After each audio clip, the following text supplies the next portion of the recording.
Development of full artificial intelligence will spell the end of the human race.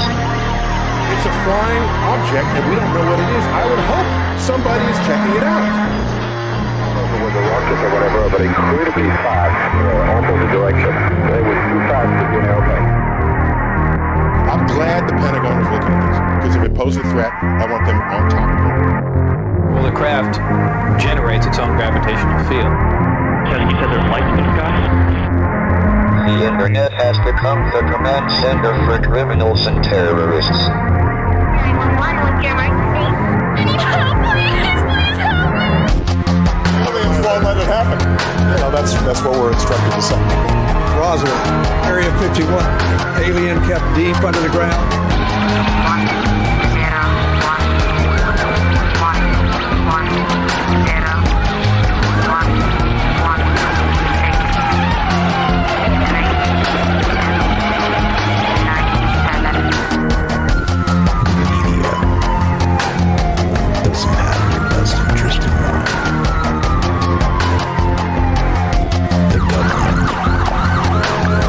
self-serving. You're here for a reason. You're listening to Troubled Minds Radio.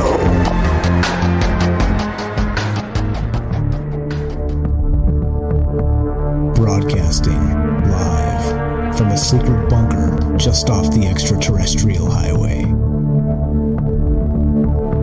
Somewhere in the desert sands outside of Las Vegas. From somewhere in space-time, loosely labeled Generation X on planet Earth.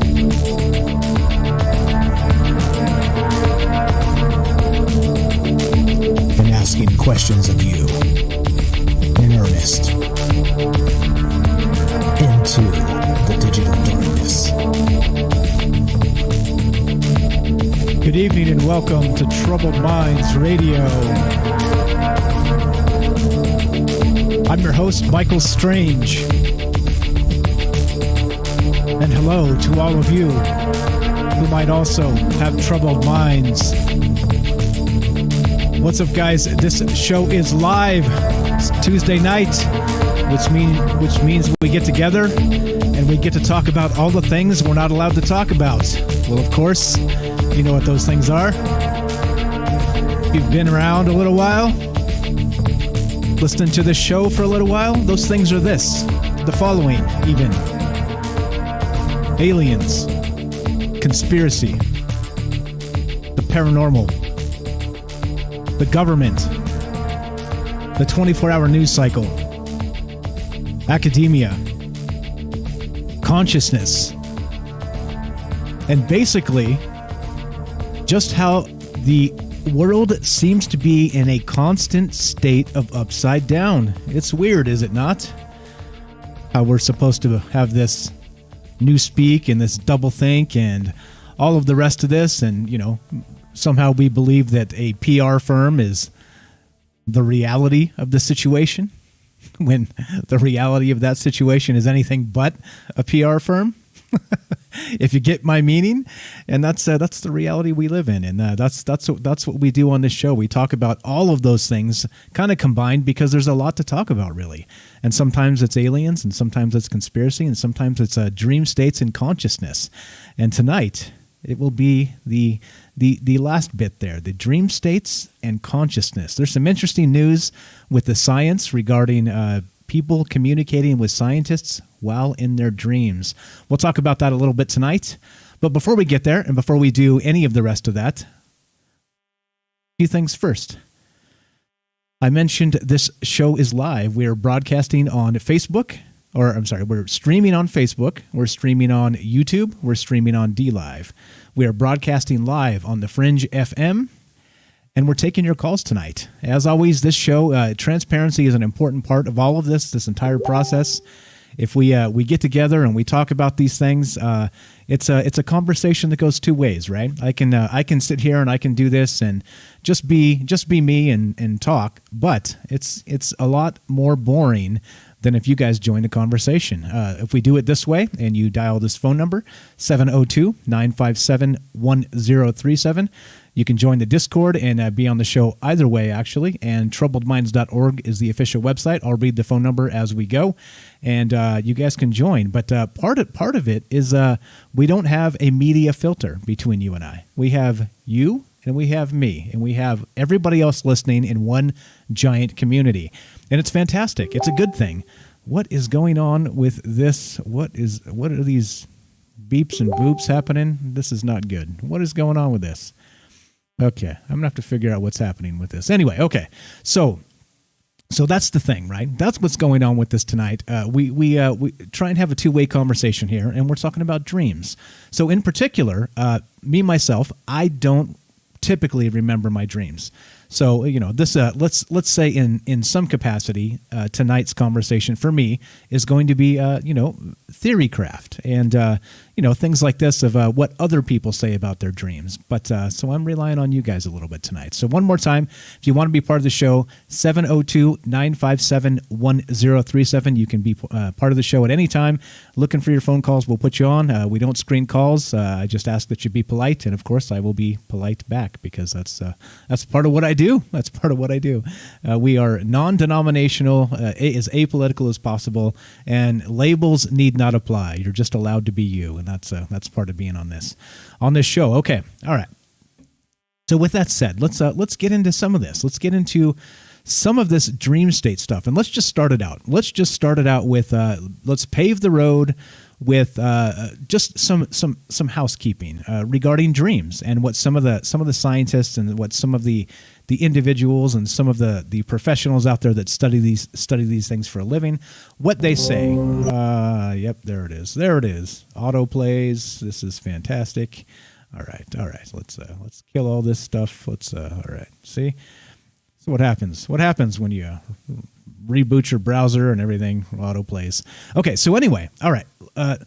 Let's play this. So why do we dream? First off, so I think that's let's start there before we get into this scientific study that just recently hit, and I'll read some of that to you, and we'll look at some of that and wonder. Well, I'll ask some questions then. But right now, let's look at a couple clips here on why we dream. Let's start there, and then we will continue the conversation as it goes. Part 1: Why we dream. Action. In the 3rd millennium BCE, Mesopotamian kings recorded and interpreted their dreams on wax tablets. 1,000 years later, ancient Egyptians wrote a dream book listing over 100 common dreams and their meanings. And in the years since, we haven't paused in our quest to understand why we dream. So, after a great deal of scientific research, technological advancement, and persistence, we still don't have any definite answers, but we have some interesting theories. We dream to fulfill our wishes.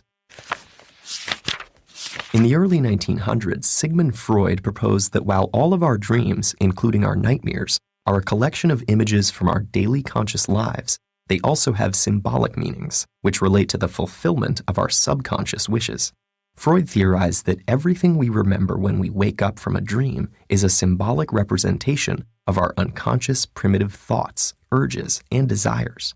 Freud believed that by analyzing those remembered elements, the unconscious content would be revealed to our conscious mind, and psychological issues stemming from its repression could be addressed and resolved.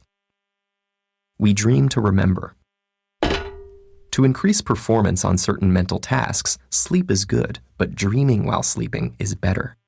In 2010, researchers found that subjects were much better at getting through a complex 3D maze if they had napped and dreamed of the maze prior to their second attempt. Okay, there we go. So this is actually from, of course, from YouTube. It's a YouTube video. I think it's TEDx, TED Talks. Let's see. Let me get you the link if you guys want to actually follow along and see where I got my sources. As always, like I said, as part of the transparency process here, it's important that you guys know my sources so you know where this information is coming from. And if it's bogus or BS or whatever it is, you can write it off accordingly, or vet the information accordingly. So that's as always. I'm going to share my sources, share my links, and that's what we do. Part of the transparency bit for this show. And all right, so there we go. Drop the links in the chat, and you guys can see exactly where this came from and exactly what we're talking about. So this is from TEDx, and the title of this is by Amy Adkins, and the title is "Why Do We Dream?" And you notice there, so in the very first part, it said that clip number one that there's many reasons, right? It's a one in particular is it's a way for our subconscious to puzzle out answers to things. Like some studies have suggested that they have been allowed to have a challenging maze and then take a nap and dream about it, and then when they come back after their nap in their dream state, their subconscious has kind of spent some of that downtime, some of the rest time, actually hard at work trying to help with what's going on in the dream, or with the maze, even though you're not actually awake, thinking of this in a particular specific way. So clearly there's as we all know, we need rest, of course, but beyond that, there are things that are happening inside of us that like kind of like the saying goes, right? Like, why don't you sleep on it? And you'll have a better view of it in the morning, right? That sort of thing.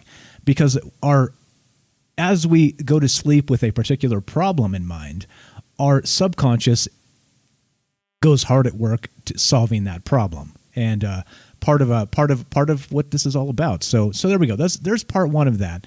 And there are a lot of reasons we dream, right? And so there's just part of it. Because of course there's way too many there's just way too much to get into all of the science of dreaming. But again, I want to hear from you guys. Now, what do you find that dreaming for yourself in your own personal life, does it actually help you solve problems? Does it? What kind of dream states are there? So there's that lucid dream, right? There's people say they can control their dreams. They can do all kinds of different things, as and some people can. That's been now scientifically proven, as we'll see when we talk about some of this. But in the end, what does it mean? Like I can talk about it, but it really doesn't mean much except for what it means to you. So let's go part two, talking about dreaming tonight. And this is just a quick little blurb from TEDx about why we dream. So here we go, part two. And as you can see, there are a number of reasons, a number of theories why we actually dream. And then of course some other interesting theories on what the dream state actually is, and we'll get into some of that as we continue here. But let's go part two. This is from TEDx again, and this was put together by an individual by the name of Amy Adkins, and it's called "Why Do We Dream?" Part two, action. In fact, they were up to 10 times better at it than those who only thought of the maze while awake between attempts, and those who napped but did not dream about the maze. Researchers theorize that certain memory processes can happen only when we are asleep, and our dreams are a signal that these processes are taking place. We dream to forget. There are about 10,000 trillion neural connections within the architecture of your brain. They are created by everything you think and everything you do. A 1983 neurobiological theory of dreaming called reverse learning holds that while sleeping, and mainly during REM sleep cycles, your neocortex reviews these neural connections and dumps the unnecessary ones. Without this unlearning process, which results in your dreams, your brain could be overrun by useless connections, and parasitic thoughts could disrupt the necessary thinking you need to do while you're awake. We dream to keep our brains working.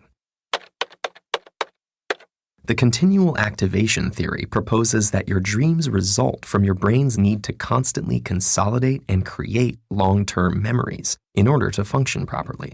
So when external input falls below a certain level, like when you're asleep, your brain automatically triggers the generation of data from its memory storages, which appear to you in the form of the thoughts and feelings you experience in your dreams. In other words, your dreams might be a random screensaver your brain turns on so it doesn't completely shut down. Okay, so it's a maintenance type situation, right? So dreaming is a way of our for our subconscious to go through and sort of throw out the things we don't need, so to speak. So that's another way of looking at it, right? Okay, I see there a White Rider in chat. One sec, I'll get you a link. Join the other Discord, and there's a hold on one sec. We'll get you going. We got a phone number, or we got a phone call coming in. We'll take that in just a sec.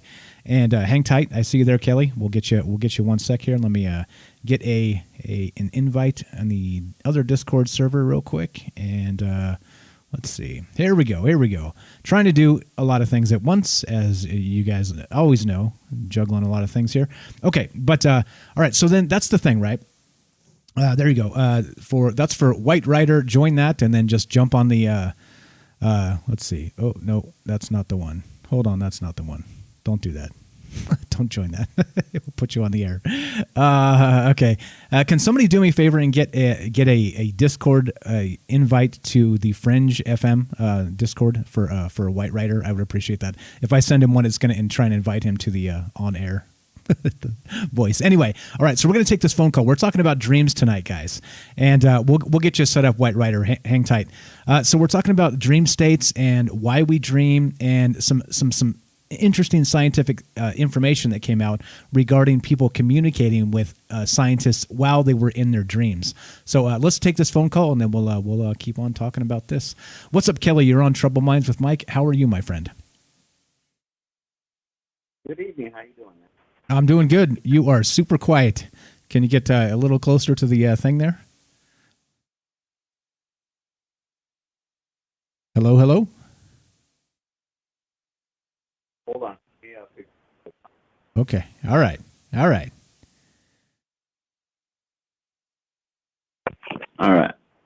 You there? Yes, I'm here. Thank you. How are you tonight, sir? Oh, good. How you guys doing? Fantastic. What do you think about the dream state stuff? What is it? What do you what is the reason why we dream? Well, I looked also into a lot of that stuff as well. So, because in my culture, sometimes you believe that when you pass or when you dream, it could be you're dreaming of your past life. And sometimes, it kind of depends on how you interpret some of the stuff, I would say. It could be something that's, you were saying earlier about when, the saying says, go ahead and sleep on it, your subconscious would, help you work through it.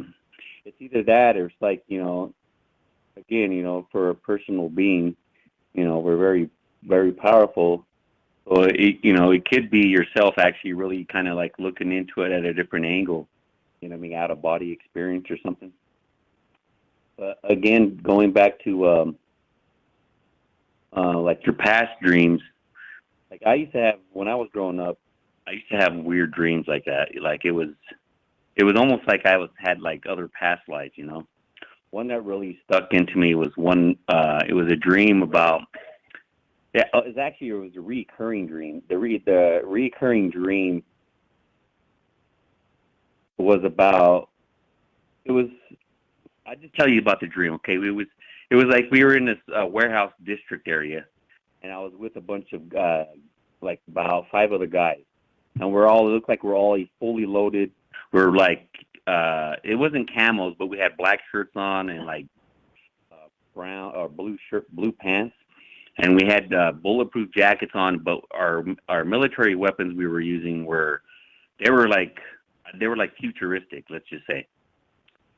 And anyway, I know that it's the first couple hours, you're kind of with time, but I'll probably call back and explain that story. But what I think it is could be you're looking at past life, because the one that I did have was pretty intense, because in the dream, I got shot in the chest on the side, and my right side, and my upper rib cage, and it blew a hole in me, and I was like slowly dying in the dream. But when I woke up, I was literally like, I was crying. I was having, grabbing the side of my ribs, and I thought it was real. I thought it was like it happened. That happened. And now it's not the only dreams I've had. There was one dream that was when I was real young. It was I happened to dream about that one for about a whole year straight. It was the exact same dream, but it was weird. It was after a while I could control it, or I could let's go further down this cave, or it was weird, or go around this tree. It was like by a witch's house. I don't know. That one was really weird too. And each time they're like in different time frames, maybe in the future, or maybe it was like in the past, or maybe not even on the planet itself. So I don't know. Yeah, interesting. So I actually hadn't even I didn't even consider bringing that up tonight, that it's possible that maybe it is a sort of a connection somehow to a past life.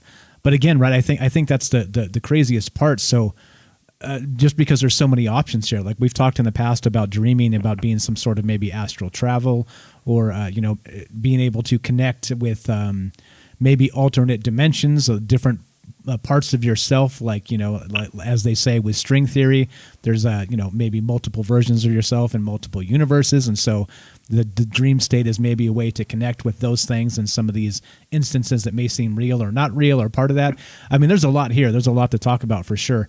But that's one I hadn't even considered tonight. But that's fantastic. So you think that there's some way that we're connecting it with our consciousness from a past life in dreams, huh? I think that's a pretty good one. Yeah, because if you look at science, right? This is the thing. I listen to all these science posts. Sometimes you got to pick and plug and add the puzzle together what they're talking about. Because I've seen some stuff about some dreams and stuff, right? So they were saying that it was either past life, right? So, oh man, I just lost train of thought real quick. That's okay. No, hold on. But with science now, okay, they're saying that you can drag your family members, the trauma through their DNA through your life, right? So you can some of the stuff that people go through is if it was really traumatic within their family, I don't know how many generations down, but they drag it through with them, and maybe sometimes that's what's the claim on in some science research, is that they're saying that and if that's the case, maybe that's what we are seeing too. That the death of yourself is also dragging along with you. Yeah, interesting. Like I said, a lot to ponder here. Do me a favor, we're out of time. Could you call us back in that third hour and explain that dream in detail? I'd love to hear it. Yeah, for sure. And just one real quick thing, Mike. Is I see the thing that the beginning of your show, it says something about science.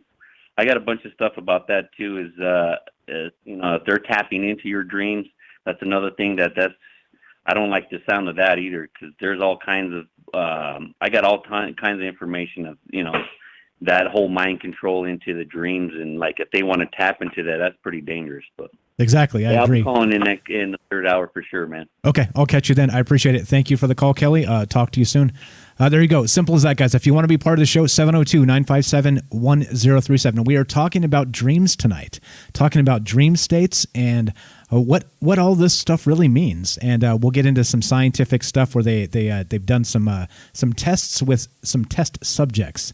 And yeah. Let's see. As Kelly said, there are some implications there, which are a little bit terrifying if you think about brainwash cycles and the rest of these things. So that's what's on deck tonight. We are here, kicking it, broadcasting on the Fringe FM. We're streaming live on YouTube, Facebook, and DLive, and we're talking about dream states. So as we go to take a break here, looking to hear from you, 702-957-1037. One more time, 702-957-1037. This is Troubled Minds. I'm Michael Strange. We're talking about dreams tonight and some weird stuff, but I want to hear from you. What do you think dreams are, and do you think they are some type of connection to another higher level of consciousness? Hang tight. We will be right back.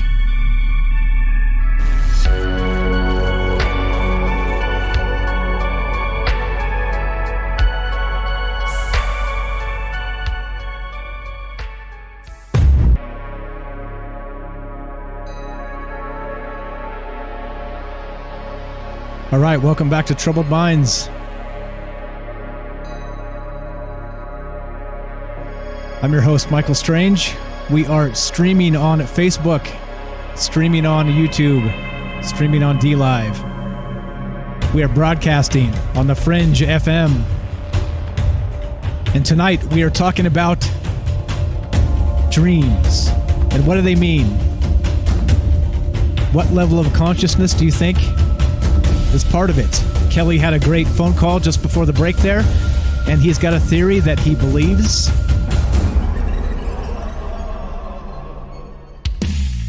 As I kill this music. That he believes dream states are a way to connect to a past life, and they are a past life kind of recirculating and into our own levels of current consciousness. It's a way, maybe it's a way for us to remember those past lives. Maybe they bubble up in our subconscious and turn into whatever it is they turn into. Some people get sweet dreams, as they say. Some people get nightmares, as they say. Some people have a nice combination, and some people, like myself, just don't remember them hardly at all. So again, that's what we're talking about tonight, and we're going to get into some science and some. So we're currently talking about why we dream. Why do you think we dream? What's happening to our brain when that's as we're sleeping, and our creative portion of the brain kicks in, let's say, and starts doing its thing. What does that mean? Again, love to hear from you. 702-957-1037. One more time, that's 702-957-1037. And you can be part of the show by clicking the Discord link and joining the Discord and just jump in the caller queue. And you can find the phone number and the Discord at troubledminds.org is the official website. Also, please join the Fringe FM, fringe.fm/chat. There's another Discord there. Trying to watch all the chats and include everybody. It's like I said, it's a little bit of juggling, but it's okay. It's all right. You combine everybody into one big family, and it just means I got to crane my neck a little bit here and there, which is no problem. So, okay, let's go back to what we were talking about, and why do we dream? And this is, again, from an individual on YouTube named Amy Adkins. And this is from, here, I'm going to link this again. You guys can follow along if you prefer. And this is from TED Ed. This is a TED Ed, a quick 5-minute lesson on why we dream and dream states. Let's go to part 3, and then we'll finish this up real quick. But as always, looking to hear from you guys. Going to put the phone number up on the stream. And if you want to call and talk about dreams and what you think happens when we're dreaming, I'd love to hear from you. Let's go to part 3 of why we dream. We dream to rehearse. Dreams involving dangerous and threatening situations are very common, and the primitive instinct rehearsal theory holds that the content of a dream is significant to its purpose. Whether it's an anxiety-filled night of being chased through the woods by a bear or fighting off a ninja in a dark alley, these dreams allow you to practice your fight or flight instincts and keep them sharp and dependable in case you'll need them in real life. But it doesn't always have to be unpleasant. For instance, dreams about your attractive neighbor could actually give your reproductive instinct some practice too. We dream to heal. Stress neurotransmitters in the brain are much less active during the REM stage of sleep, even during dreams of traumatic experiences, leading some researchers to theorize that one purpose of dreaming is to take the edge off painful experiences to allow for psychological healing. Reviewing traumatic events in your dreams with less mental stress may grant you a clearer perspective and an enhanced ability to process them in psychologically healthy ways. Okay, so again, there's part 3 of this why we dream, and again, there's different reasons, right? Part of the thing is our brain is kind of throwing out old information we don't need. It's kind of like if you think of it in terms of a computer, right? When you defragment your hard drive, like that sort of thing, right?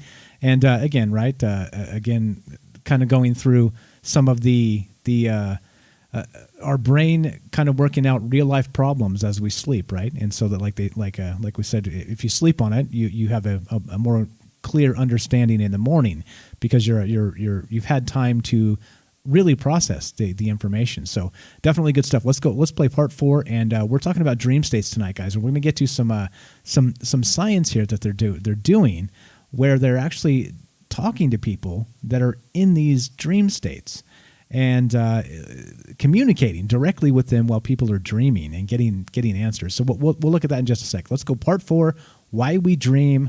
Looking to hear from you tonight. Why do you think we dream? And do you think it's a terrifying concept that scientists are able to communicate with you while you're dreaming? Part 4, action. People with certain mood disorders and PTSD often have difficulty sleeping, leading some scientists to believe that lack of dreaming may be a contributing factor to their illnesses. We dream to solve problems. Unconstrained by reality and the rules of conventional logic, in your dreams, your mind can create limitless scenarios to help you grasp problems and formulate solutions that you may not consider while awake. John Steinbeck called it the Committee of Sleep, and research has demonstrated the effectiveness of dreaming on problem solving. It's also how renowned chemist August Kekule discovered the structure of the benzene molecule, and it's the reason that sometimes the best solution for a problem is to sleep on it. And those are just a few of the more prominent theories. As technology increases our capability for understanding the brain, it's possible that one day we will discover the definitive reason for them. But until that time arrives, we'll just have to keep on dreaming. Just have to keep on dreaming. But yeah, so interesting. The Committee of Dreams, the Committee of Sleep, right? And so as you, it seems like it's kind of a superpower, right? So if you think of in particular of an issue you have, a problem that needs solving, and you have it on the top of your mind as you fall asleep, then while you're resting, while you're recharging, while you're doing all those things that our body needs, your brain goes to work. Your brain goes to work trying to figure out these things and give you a more clear understanding in the morning. Pretty fancy stuff. This is, again, right, the level of consciousness and all the rest of this. What does all this mean? What does all this mean? I guess that's the question tonight, and looking to hear from you. As always, hoping for a two-way conversation. Thanks, Kelly, for the first call. Looking for the second call. 702-957-1037. Click the Discord link, troubledminds.org, and you can get on the show. Phone numbers on the website and the Discord link as well. And there you go. If you're in the Discord and you want to be on the show that way, just let me know and jump in the caller queue, and we'll pull you on, and you can tell us about your dream states or what you think they mean. But okay, so let's go to this study. Now the whole thing that spawned the idea of this show was this weird stuff. This is reported by slashgear.com. And I'm going to link this as always, and you guys can follow along and see where I got the source here, because this is important. Again, part of the transparency bit. If you think this is a bunch of like hocus pocus hogwash from this study, fine. You can just cut it off at the pass, and that's fine. That's totally fine. But it's important to let you know where I got this information from. So, okay, we got a phone call coming in, which we'll take in just a sec here. But just real fast, this is the headline from slashgear.com. Surprising sleep study finds lucid dreamers can talk with scientists. All right. Well, we'll read this in a sec. Actually, we had the phone call drop. If you're basically, if you call in, it's going to give you like a little auto screener. You just say your first name, and we'll put you on the show. All right. So let's go to this now. I linked it, and you guys can follow along as always. And it says this. A study recently published in the journal Current Biology has revealed that sleeping people, when in a lucid dreaming state, can communicate with scientists, including answering questions. The findings add to the mystery of consciousness and dreaming, bridging the real world and the hallucinatory dream state while surprising researchers. Interesting, right? The dreaming state is one that, typically speaking, places one unwittingly into a strange, often inconsistent environment for reasons that still aren't clear. While most people aren't aware that they're dreaming while in that state, some people are able to lucid dream. That is, to remain aware of the fact that they're dreaming while asleep. It is in that lucid state that dreamers were able to communicate with scientists in the new study, doing so while they were fully asleep. The study involved 36 individuals who were in REM sleep, verified polysomnographically.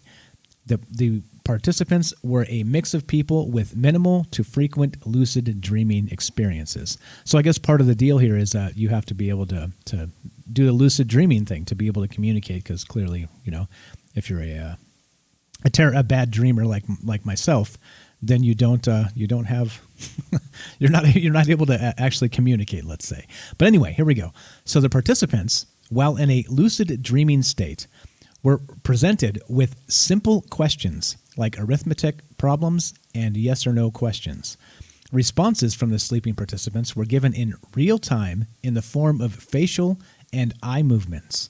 Multiple techniques were used to communicate with the sleeping participants across 4 separate experiments, including beeps, taps, light flashes, and audible questions. There you go.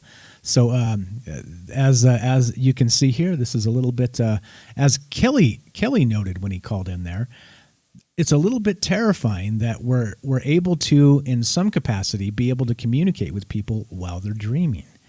And so, like we always say, it's hard enough, right? Avoiding the brainwash media, just the regular whatever's going on out there, the information war that's happening, while you're completely awake and with it and able to differentiate. But imagine if you're in this lucid dreaming state and scientists are able to tap in somehow to whatever's going on inside your brain and have you answer with a flick of an eyebrow or an eyelash or a slight nod or whatever's going on with that. So pretty crazy stuff, right? And here we go. Actually, this is the actual study itself. I'm going to link this too if you guys want to check it out. Per usual, it's important to go find these sources and kind of dig down to where this information came from, because as typically happens in the media today, the folks that are using clickbait for just for ad revenue, they oftentimes misrepresent exactly what's happening, right? So here we go. This is the actual study itself. This is from Cell.com, and there's it's the graphical abstract and some the introduction, and it's science. This is science. They've got graphs and all the rest of this stuff. Again, 36 participants, and you can download the PDF and read this directly from the source, which is again from Current Biology, and this is Cell.com, and I linked it there, and you guys can check it out. But okay. So that's where this study came from. It's kind of spawning these articles, which hit this week. This is all brand new. And let's see, this study itself was published February 18th, 2021. And the actual study is called this: Real-Time Dialogue Between Experimenters and Dreamers During REM Sleep. Interesting, eh? Interesting. So here we go. And there's a couple articles that actually came out about this. Now, this hasn't really gotten a ton of coverage, interestingly, but wait as they start to realize that there's some clickbait value in this, and then watch as the actual headlines just get more and more ridiculous. But link in the other one here. Okay, so this is where all this information came from. So let's go back here real quick and finish this up from this one spot and what this is all about, right? So electrodes were used to pick up on the facial and eye movement responses, facilitating a unique way of two-way communication between waking and sleeping adults. Not every participant was able to communicate in this way, however, with only 6 of the 36 participants achieving this two-way communication. The ways in which the participants perceived the messages in the dream state were varied and typical of dreams, usually in the context of other activities. So there we go. Scientists trying to communicate with people in their dream states. And what the heck is this? What the heck is going on? Love to hear from you guys. Is this terrifying? Part of a brainwash culture happening? So the question I have regarding that, they said only 6 of the 36 participants were able to actively communicate back. Okay, sure, fine. But what about the other 30 people that couldn't? So what were they feeding into their subconscious while they were sleeping? That's what I want to know. And that's one of the terrifying parts about this, right? So anyway, that's what's happening with this. And lucid dreaming. What is that? I know a lot of people, some people can do it, some people cannot. It's, being aware that you're in the dream and what this is. So I got a couple clips here real fast. Actually, let's hear a neuroscientist talk about this in particular. But as always, instead of playing clips and talking about this stuff and the science behind this, I'd rather hear from you guys. As always, hoping for a two-way conversation. If you want to be part of the show tonight at any time, just dial this phone number, 702-957-1037. We're talking about dream states tonight. And what's some of the science where they're able to communicate with people while in their dreams, right? Interesting. If you want to join the Discord, troubledminds.org, click the Discord link and hop in, come say hi, and you can be on the show that way as well. All right, let's play this. Now, this is from a neuroscientist actually discussing what this means and basically kind of equating this type of thing to what's that movie? Inception. Right? And how people not just lucid dream, but then they're able to do layers of dreams within dreams. All right. So then, I mean, this goes deep. This goes really deep. Let's hear what a neuroscientist has to say about this in particular regarding dream states, creating your own dreams, and then also the dreams within dreams, like as portrayed in the movie Inception. Here we go. It's called Inception. Well, I thought the movie Inception was very well done. Of course, the degree of control that the characters in the movie had over their dreams, that goes well beyond to what most or even all lucid dreamers would have. And there was this recurrent element of having a dream within a dream within a dream and so on. So all of these layers of complexity, I don't think that this is a typical situation at all. Another element that, for the sake of the movie, they had to do it like this, but I don't think it's necessarily realistic. Even when we are in a lucid dream, we are not the most rational person. The activity in our prefrontal lobes is diminished while we sleep, so we're not real rational agents. Even when we are having lucid dreams, we are not behaving in the way we would as we are awake. In the movie Inception, of course, everybody was perfectly rational and having very clear goals and motivations while dreaming. But one aspect of Inception that I have found helpful in my own lucid dreams and that I did remember in this particular lucid dream was about, in the movie they say, okay, you are here having this situation in this environment. Do you remember? How did you get here? Did you came here? Did you take a cab? Did you walk? How did you get here? And if you cannot tell, that's a big indication that you are in a dream. So how did we end up here? Well, we just came from the, Think about it, Ariadne. How did you get here? Where are you right now? We're dreaming? I'm an occasional lucid dreamer myself, and I have experience being in a dream scenario in which the environment just changed instantly. I was in this room and then I'm in a different place with no intervening traveling. So that's a big clue that something's up. There you go. So again, there's been a lot of talk about this because, of course, Inception being the hugely popular movie that it was some 10 years ago or whatever, it's been a long time now. But these dream states and able to connect with people while inside their dreams is exactly the basis for this, right? So the next step, the first step would be communicating with people while they're dreaming, all right?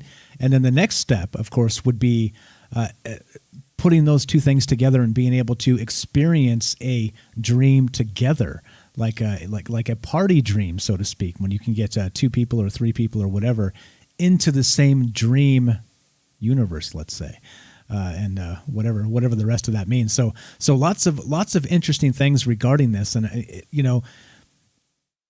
funny thing about this show, right? Like we talk about things as big as the multiverse, and then we talk about things as as deep as the mind goes with dreaming and layers of dreams and all the rest of that, and what it actually means. I mean, it's a lot, right? It goes big, it goes small, as big and as small as you want it to go. But that's what we're talking about tonight. There's a study where scientists have determined they are able to communicate with people while they are dreaming. And that's what's on deck tonight. We're talking about that, looking to hear from you. 702-957-1037. One more time, that's 702-957-1037. You can join the Discord, troubledminds.org, and we'll put you on the show. Simple as that. We don't screen calls, and just talking about dreams tonight. But right, so you get it, right? There's a little bit of weirdness happening here, and I wonder. So just type in the chat, guys. Does anybody out there lucid dream? Is anybody out there capable of this? Is this one of those situations where you can do this? Or just type yes or no, whether you can lucid dream or not. I cannot. Like I said, I have a hard time remembering my dreams at all. And when I do, they're usually horrific. So it kind of burns its way into my brain or something so that when I wake up, I'm traumatized by my own dream. But yeah, just interesting. The way this stuff shakes out. And again, how science is kind of dipping into the brain, into the gray matter. Like I say, they're always fighting over that. The information war is over the gray matter inside your head. And as part of this, this is what we're talking about tonight. So that's the deal. Looking to hear from you again, 702-957-1037. And we'll put you on the show. And let's see. We got a call coming in right now. Where are we at time-wise? Hey, all right. Hey, Joe. Joe's calling in right now. I'm gonna hold you over if that's okay. Because if I take the call right this second, I'll have to cut you off after like 30 seconds. So I'm going to... Hang tight, Joe. We're going to take you right after the break here because we got a break coming up. I don't want to have to cut you off. But anyway, that's what we're doing tonight. We're talking about dreams and what does all this stuff mean? And scientists are now trying to communicate with people while they're lucid dreaming, and they believe that they have. They believe that they've actually been able to do this.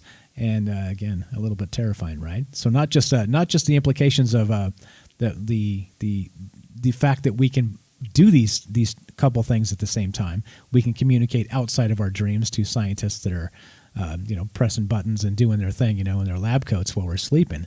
But then the actual information that they can put into your brain while you're asleep. Again, pretty big implications, right? And that's why we're talking about it, because this is a conspiracy show after all. All right, so we're going to take a quick break here in just a sec, and we will be back and still talking about this. We got Joe on deck. If you guys want to queue up and tell me about what you think this dream stuff is, I'd love to hear from you. 702-957-1037.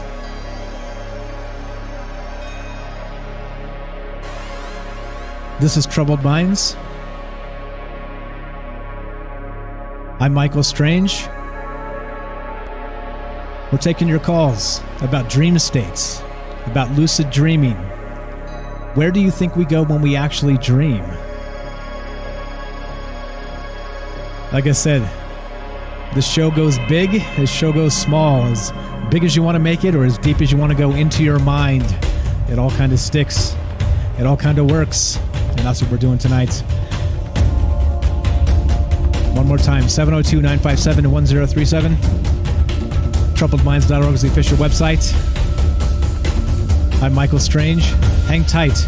We will be right back with more dreams in just a moment.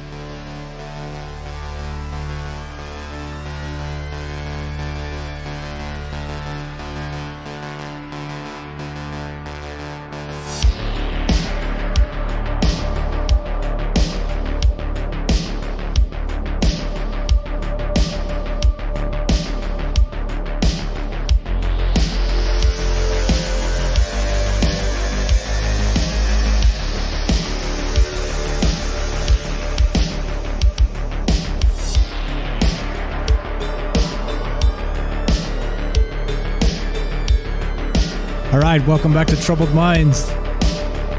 I'm Michael Strange. We're talking about dreams tonight. Streaming live on Facebook, streaming live on YouTube, streaming on DLive, broadcasting live on the Fringe FM. We got a couple phone calls, so we're going to go straight to the phone calls. Again, talking about dreams tonight. Dream states. Scientists have been able to communicate with people inside their lucid dreams. Nothing to worry about, right? No problems here. No sweat. Let's go to Joe in Florida. Let's do it. And we got Tim on deck after that. What's up, Joe in Florida? You're on Troubled Minds with Mike. How are you, my friend? What's going on? How's everybody doing tonight? You already know, man. You already know. We're talking about the weird stuff, so it's always a good time. So, just to kind of go through, since I was a kid, I always had, dreams that were more like nightmares. And you'd wake up anxious. And after a while, I started feeling like I was able to have limited control, meaning that if I was falling in a dream, I could wake myself up before I fell. It was almost like you go to sleep with this thought in your head of like an eject button, like end the simulation. Okay. Most recently, this past week, I dreamt of my wife's dad, who I never met. I never met him because he had already passed away. And it was odd because it was like the 3rd-month anniversary of her sister passing. And I woke up Sunday, and I woke up angry on Sunday because of the anxiety. Maybe a lot of people can relate to that. Sometimes I wake up and the feeling continues. But in the dream, the phone was ringing in my house, and nobody would pick it up. And I looked at my wife, and I said, why don't you pick it up? And she's like, that's my dad. And in the dream, I'm telling her, but I thought he was dead. And I picked up the phone, and I was able to tell him on the phone, you're dead, and there was nobody on the other line. And what's kind of weird is that I'll dream about my dad sometimes, and in the dream, I'll laugh, and I'll look at him, and I'll tell him, what are you doing here? You're dead. And I wake up, and I know that he's gone. So it's strange, and I don't know what the purpose is. I think all of us, I have to be active. I have to skate. I have to, like tonight, I get on a bike. COVID doesn't help any of this. So you carry a lot of anxiety with you, at least I do when I go to bed at night. And it manifests in dreams. There have been times where I punched the bed or punched the headboard and my wife is waking me up because I'm fighting in a dream. I used to take some medication to sleep. And when I take that medication, I don't remember the dreams. Yeah, see? I would take lorazepam sometimes to sleep. Whatever that is, I'm on that all the time. I'm on that all the time, my friend. I never remember my dreams. So you take it, and that's the thing. So here's the thing. I don't take it. If you stop taking that, which I stopped taking it, I don't like taking pills. It's the only thing that I take. If I stop taking it, it's almost like the third eye theory. But if I stop taking it, I start to remember my dreams. But I'm conscious of that when I go to bed, and I have some measure of control in the dream. Now, I will tell you this. If I go to sleep on my back, I tend to dream more, and I tend to dream more wildly. If I take melatonin, which I don't take, I tend to dream like I'm on acid, and maybe anybody in the chat or in other phone calls could maybe add to that. Because I know melatonin, I know it makes I wake up like a maniac. I don't sleep, or I sleep very restless. Nice. Taking that. Nice. Hey, let me ask you a question real quick. Go ahead. So with the now you said that you're able to sometimes communicate with your father in your dreams, who's passed on. Do you think that there's an actual conduit there through dreams, or do you think it's just a figment of the imagination sort of thing? So I thought about that this week, and I thought about Neil deGrasse Tyson, and if we're the original simulation or we're the real thing, maybe that would account for some drift in whatever programming we have, which might allow us to dream. Or we could be the ones at the bottom of the chain, and our creators are messing with us with dreams. Or it could be, like I've said before, the Big Bang. Everything has already happened, and we're living in that shadow. And that gets into deja vu. It accounts for everything. And maybe some of us, when we sleep, we could touch on that. I will tell you this, that when my first girlfriend died, like my first girlfriend was like 20 years old, 1920, and we weren't on good terms. She passed away, whatever. I had a few dreams, but one dream I had, she was looking at me and she told me, she's like, did you ever really love me? Did you love me? And we were in this dark, granite-filled city. And after that dream, I hadn't drunk about her in forever. Interesting, almost like an actual goodbye of sorts, huh? And I get that. We get that. But everybody in this chat, if they experience something like that, they experience it differently. Like the other caller said, past lives. I believe there's something to that. Okay. I know myself, if I read a book, I will dream the book more than if I watch TV. So I will read Stephen King's The Stand, and I will dream about Captain Trips and a virus. Okay. I dreamt of my wife, I believe, before I met her by 10 years, because I've been married before. Oh, snap. And when I was married to my first wife, oh, snap. I dreamt that I met somebody. Yeah. And it's not exact, but the dream was a likeness of her in her attitude and personality. So, Joe. And that's what I'm married to right now. Joe. Yeah. We got a call behind you, so we got to move on. But are you Yeah, no problem. No problem. really saying that you married the woman of your dreams? I don't know, because sometimes it's a nightmare. You're the best. But anyway, have a good night, guys. I appreciate the call, my man. Thank you. You too. You and the family take care. God bless, my friend. All right, let's. There you go. So some interesting questions, right? Do you think there is an actual conduit where you're able to talk to people that have passed on? Do you think that dreaming is just we're kind of stuck in our own mental state and it's a figment of our imagination? Let's go to Tim.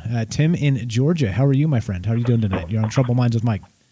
Hey, how about it, Mike? How are you this evening? I'm doing fantastic, my man. What do you think about this dream stuff? Shout out to Joe and Kelly, the callers. You guys are great. I always love your calls when you guys come in because you always have something great to say.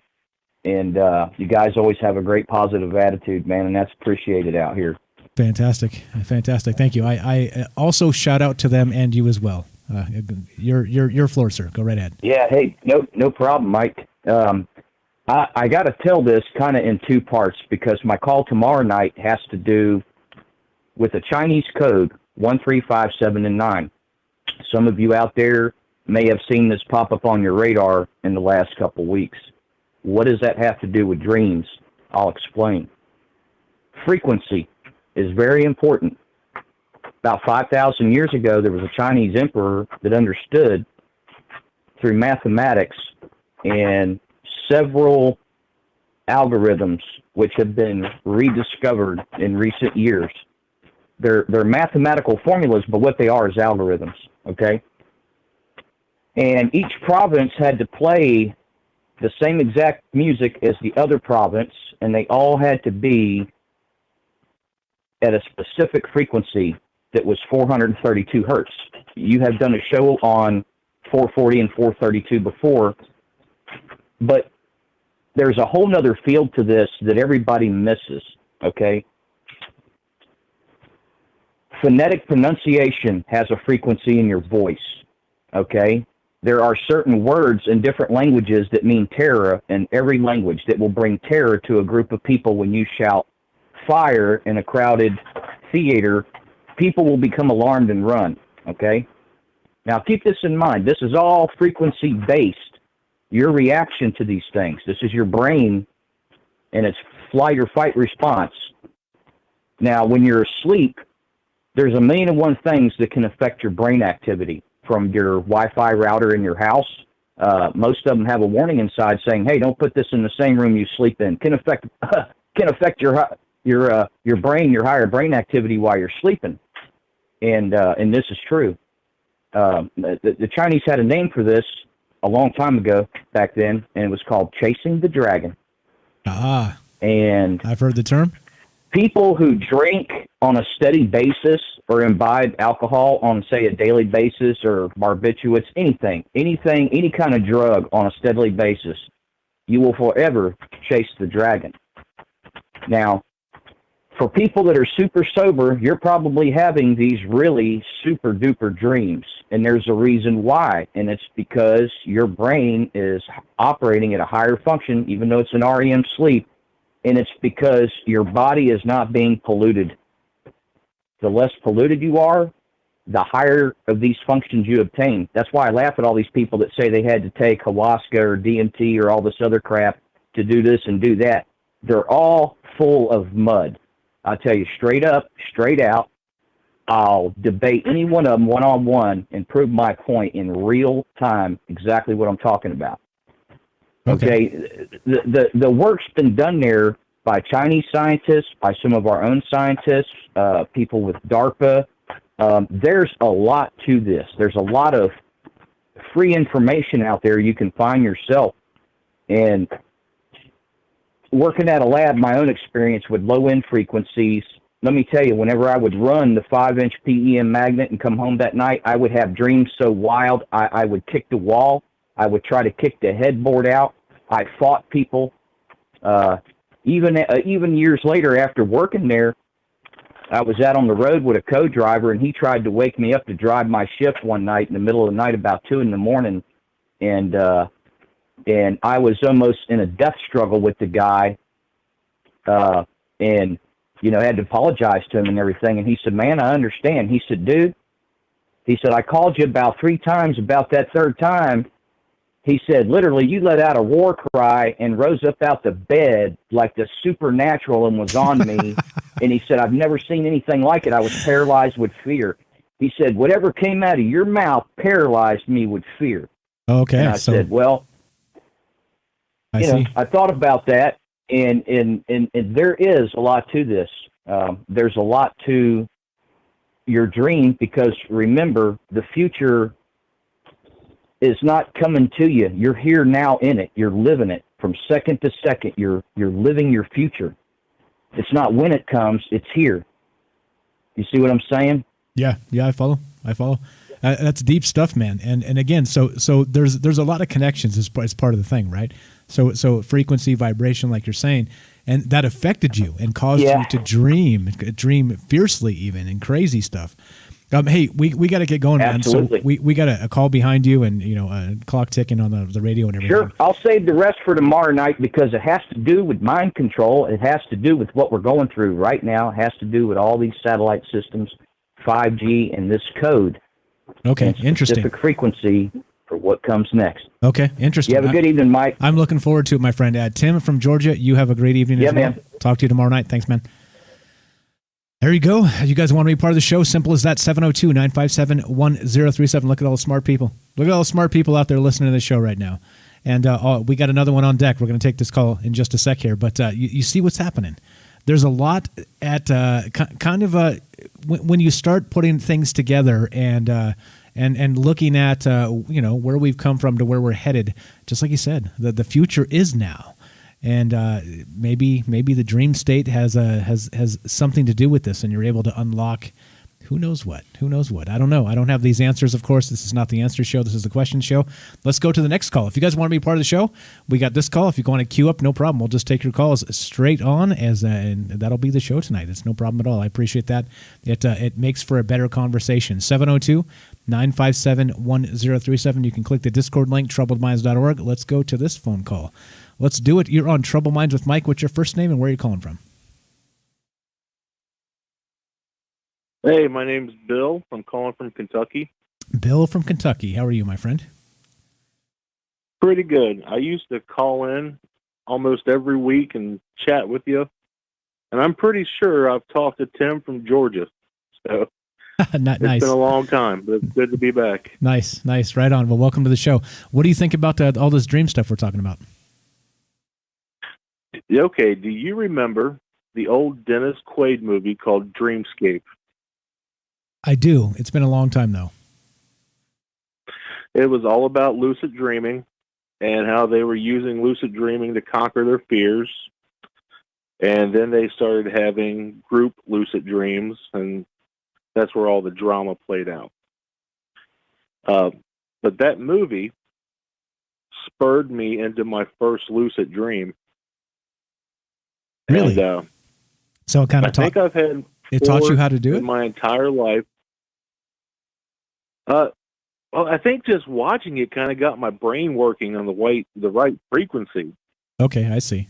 Interesting. I wonder, dude, check this out. I wonder if there was some kind of a subliminal something in the movie that maybe was like Tim was saying there, some sort of a frequency or vibration that was opening up people's mind to that particular instance. And of being able to lucid dream. Sorry to cut you off. Go ahead. Continue with your story. I'm sorry. Oh no, that's kind of what my idea was the movie was so God, I don't want to say like gritty or dark, but it just had that undertone to it, the way it was filmed and the colors they used. And I seriously think that it's what helped me have my first lucid dream. Interesting. And so you were saying before I cut you off there, you were saying that you've had more since then, or has it been a few or many? Very few throughout my life. I think I've had 4 that I can remember. And they were never terrifying. They were never scary. And they were normally, once I realized I was dreaming, I just kind of walked around and checked out the scenery. And I do remember that one time I was able to like turn a chair into a tree. And I had this overwhelming sense of just joy from it. And then I woke up like in a snap. You know what? I swear to you, I've heard this story before. I think you've told me this story before. It's clicking in, man. I probably have. I probably have. Either that or somebody else told me that exact thing. I turned a chair into a tree in my dream. Yeah. That's nuts, man. Yeah, like I said, I used to call and talk to you guys all the time, and yeah, it was great. And I've had some issues here lately, but like I said, it's great to be back and hearing you. Nice, and glad to have you call back. Actually, I've got a log here. The last time you called was 2018, so it's been a little while. Jeez, old Pete. Wow. Well, welcome back to the show, my friend. Okay, so let me ask you this question then. So we had a couple callers that were kind of maybe hinting that there are larger implications to the dream state here, and Joe kind of mentioned that he sees people in his dreams that have passed on. Do you think that there is that conduit that exists, or do you think again it's just a figment of our overactive imagination? Oh no, I really believe everything is connected. We've said it before. We're all energy. The whole universe vibrates. So yeah, it's one big radio network. Every dimension. So yeah, I believe that we communicate with deceased relatives, and I believe we see past lives we lived, and I believe we see like what our future lives will be. Okay, so just like Tim was saying there, that it exists. Like our future is here, and we're just somehow realizing it through this conscious level, through this dream state sort of things. Yeah, exactly. And yeah, like you said, every second is the future. We always worry about what's going to happen. Well, it's happened. We're here. Right. Like they say, nothing new under the sun, right? That's the term right there. Yeah. Yeah, that's crazy. The more things change, the more they stay the same. Yeah, exactly right. Exactly right. Okay, so then, with dream states, what do you think about this scientist type stuff? Does this terrify you a little bit?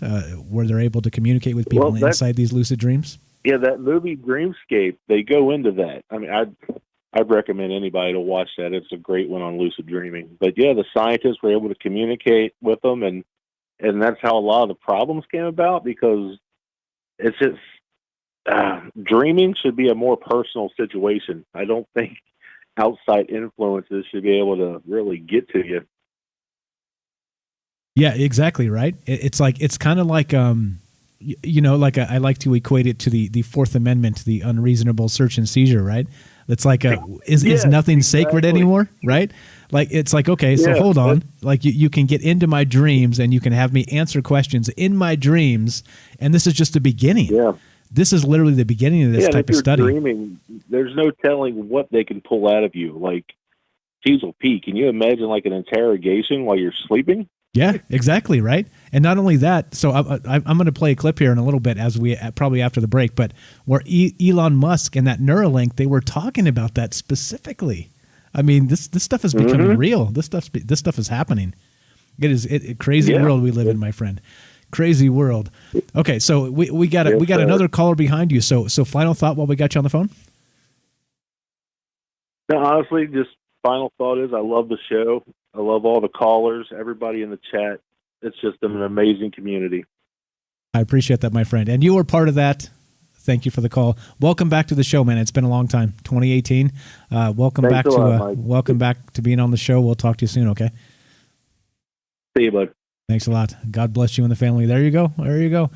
Look at that. Look at all the smart people. Look at look, line them all up. All the smart people. 702-957-1037. We got another call here. Again, if you guys, we're talking about dreams tonight. We're talking about dream states. We're talking about how the scientists were able to, even though it was blinks and beeps and boops and electronic type situations going on, and not really direct people speaking in their dreams. We have scientists trying to actually get to the bottom of the dream state, and and as our friend Bill there said, it interrogates you in your dreams. All right, let's go to the next phone call. 702-957-1037. Troubledminds.org is the official website. Phone number is there. Discord link is there. Let's go to this phone call. You're on Troubled Minds with Mike. What is your first name and where are you calling from? What's up? My name's Scully. Scully, what's from up? North Carolina. Scully from North Carolina. How are you, my friend? What's up, man? There's a couple things I was going to touch on about the lucid dreaming, but first I'll start with connecting with people that passed away. Okay. One time, my dad has passed away, but when he was alive, we were on our front porch. A lightning bolt hit the tree, almost blew us through the window. I mean, tree caught on fire, blew it to pieces. So long story short, I never had dreams about my dad after he passed away. I never got any spiritual signs or anything like that. But right when I was about to have my second child with my wife, I had a dream that my dad came to me. But the interesting part is where we were in the dream was exactly where we were standing on the porch. Now, could this be energy? It took that lightning energy to manifest that later. Interesting. It's like a kind of like a deja vu situation with a I don't know. Is that I don't know, time travel? I don't know, retro causality. I have no idea. That's interesting as hell. Right, but well, he said he was proud of me, but I just thought it was interesting with the electrical currents and stuff.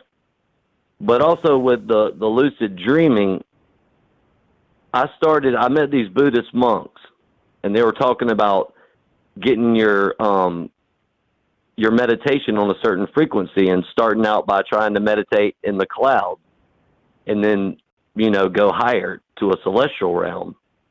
Well, I kept doing that. And then what I noticed through meditation is whenever I would start sleeping, I would find in my dreams that I was back in that same spot, and I would be learning to fly in my dreams.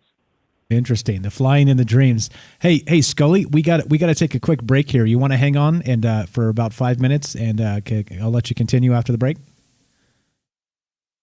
Sure, that's fine. Okay, hang tight. I'm going to put you on hold, and we're going to take like a 5-minute break here and do our thing, and we'll come right back to you. Okay, so hang tight. Just going to mute you, and we'll be right back.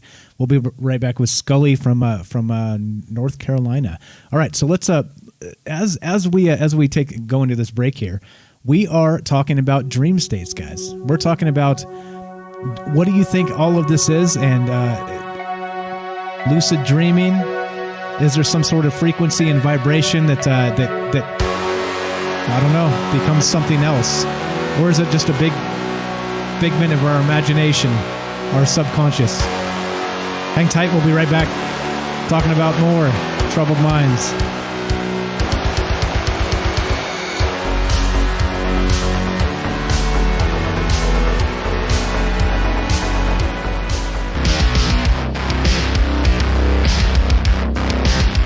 All right, welcome back to Troubled Minds. I'm Michael Strange. We're talking about dreams tonight.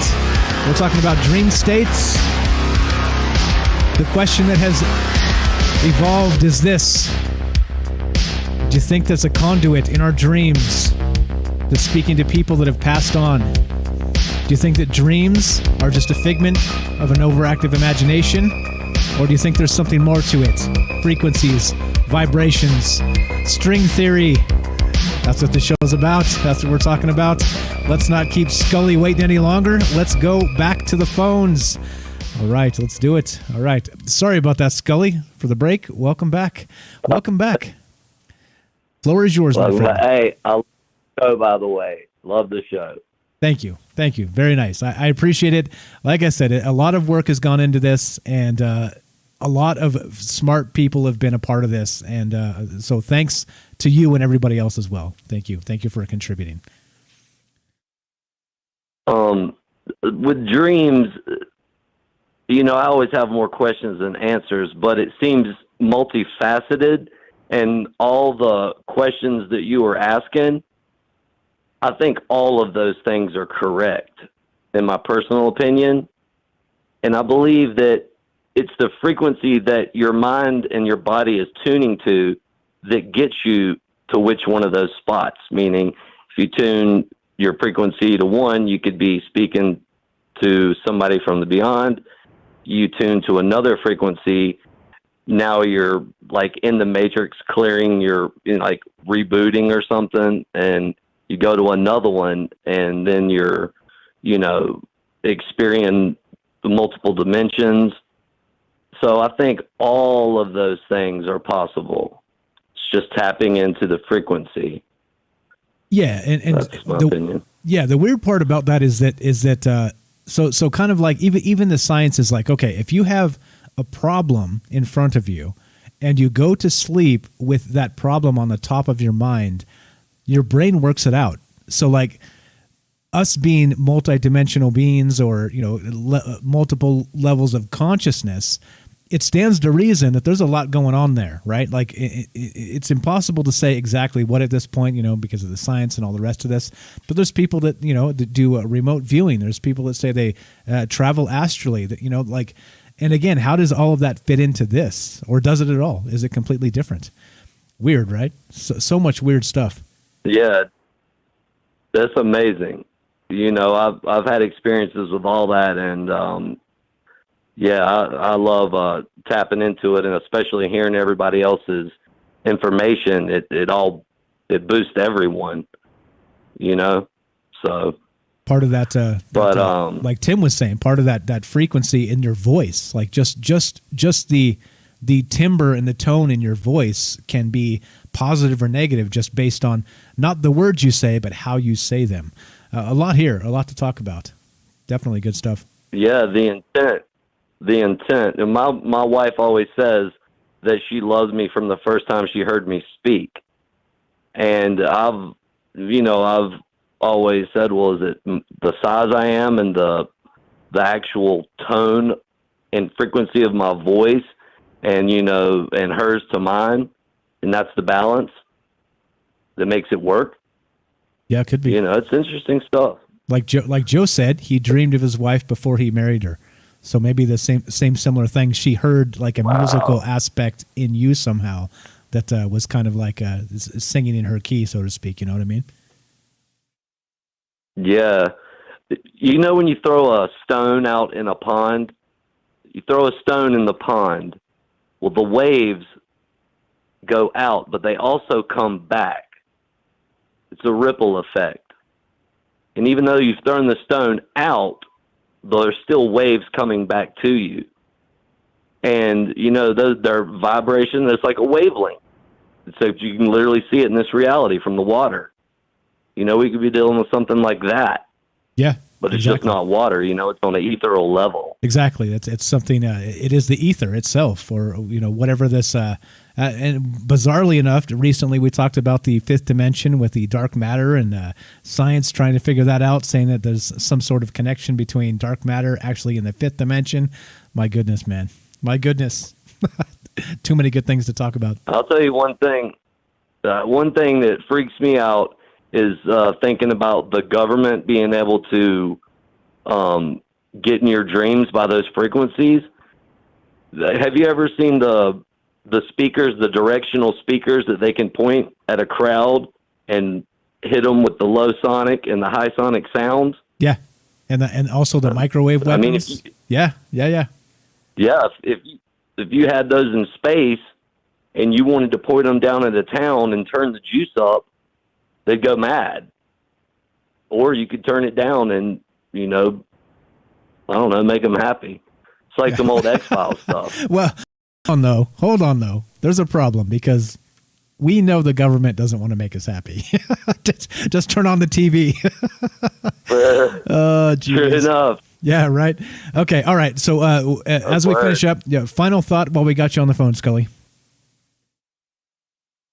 Well, words sound and power, you know. Words are magic, so make your words count. Amen, Me brother. personally, you know, I only like to speak things that are going to uplift because that's what I want back. I put the frequency out there of positivity, and that's what comes back.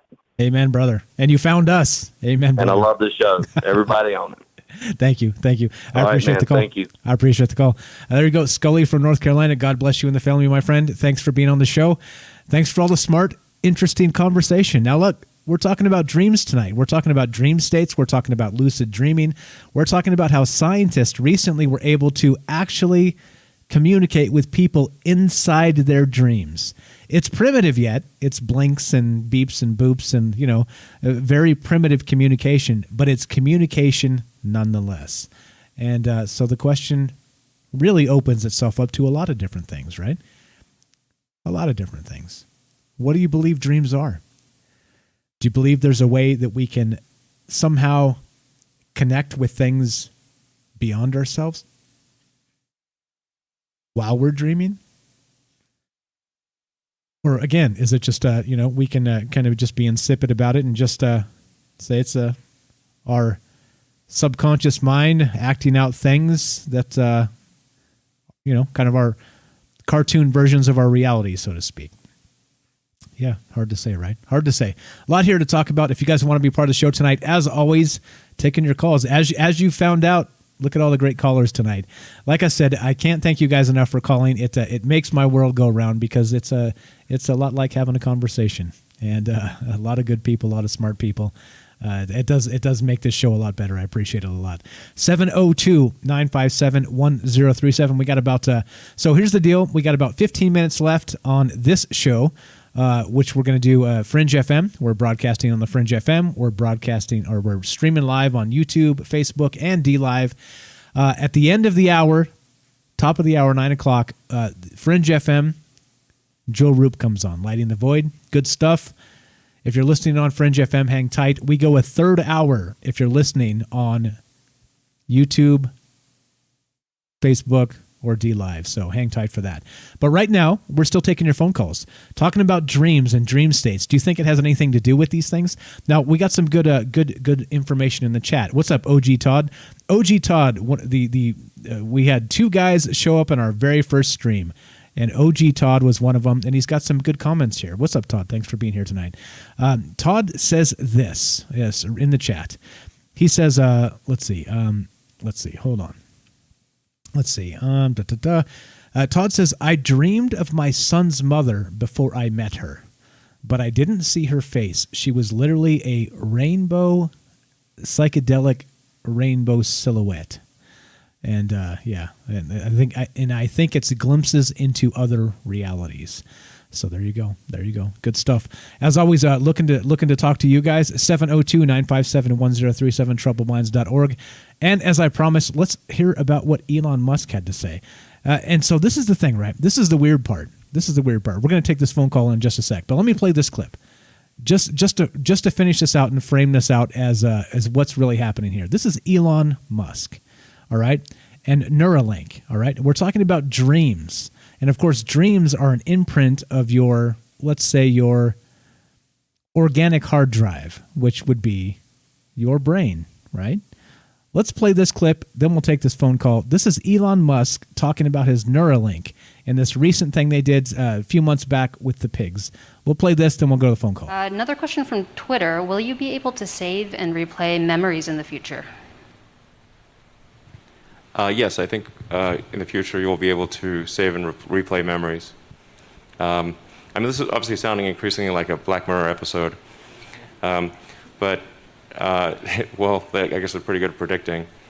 But yeah, essentially, if you have a whole brain interface, everything that's encoded in memory, you could upload. You could basically store your memories as a backup and restore the memories. And ultimately, you could potentially download them into a new body or into a robot body. The future is going to be weird. The future's going to be weird, right? So then think of it in these terms. If you can download memories onto a hard drive and then play them back like on your television, it stands to reason you're able to do that to your dreams. And it's coming. It's coming. It's coming. Let's go to this phone call. And we're talking about dreams tonight. Beechwood from Massachusetts. How are you, What's my friend? up, my man? Man, we're talking about all the great things. How are you tonight? What's on your mind? Oh, I'm doing good tonight. I love the show. I love the people. It's so weird. It's everybody has such similar stories, but I've had plenty of dreams where my father passed away in 2011. He was killed in a car accident, but I had a dream maybe 4 or 5 years ago, and I was out at my truck, and he was there, and I looked at him, and I said, "You're dead." And he looked at me, and he said, "Yeah." And I said, "But you can see everything still?" And he said, "Yeah." And we were just checking out my truck because it was a new truck, and then I woke up, but there was the weirdest thing because I was like, I just dreamt of Dad, and he told me he was dead, but he can still see everything.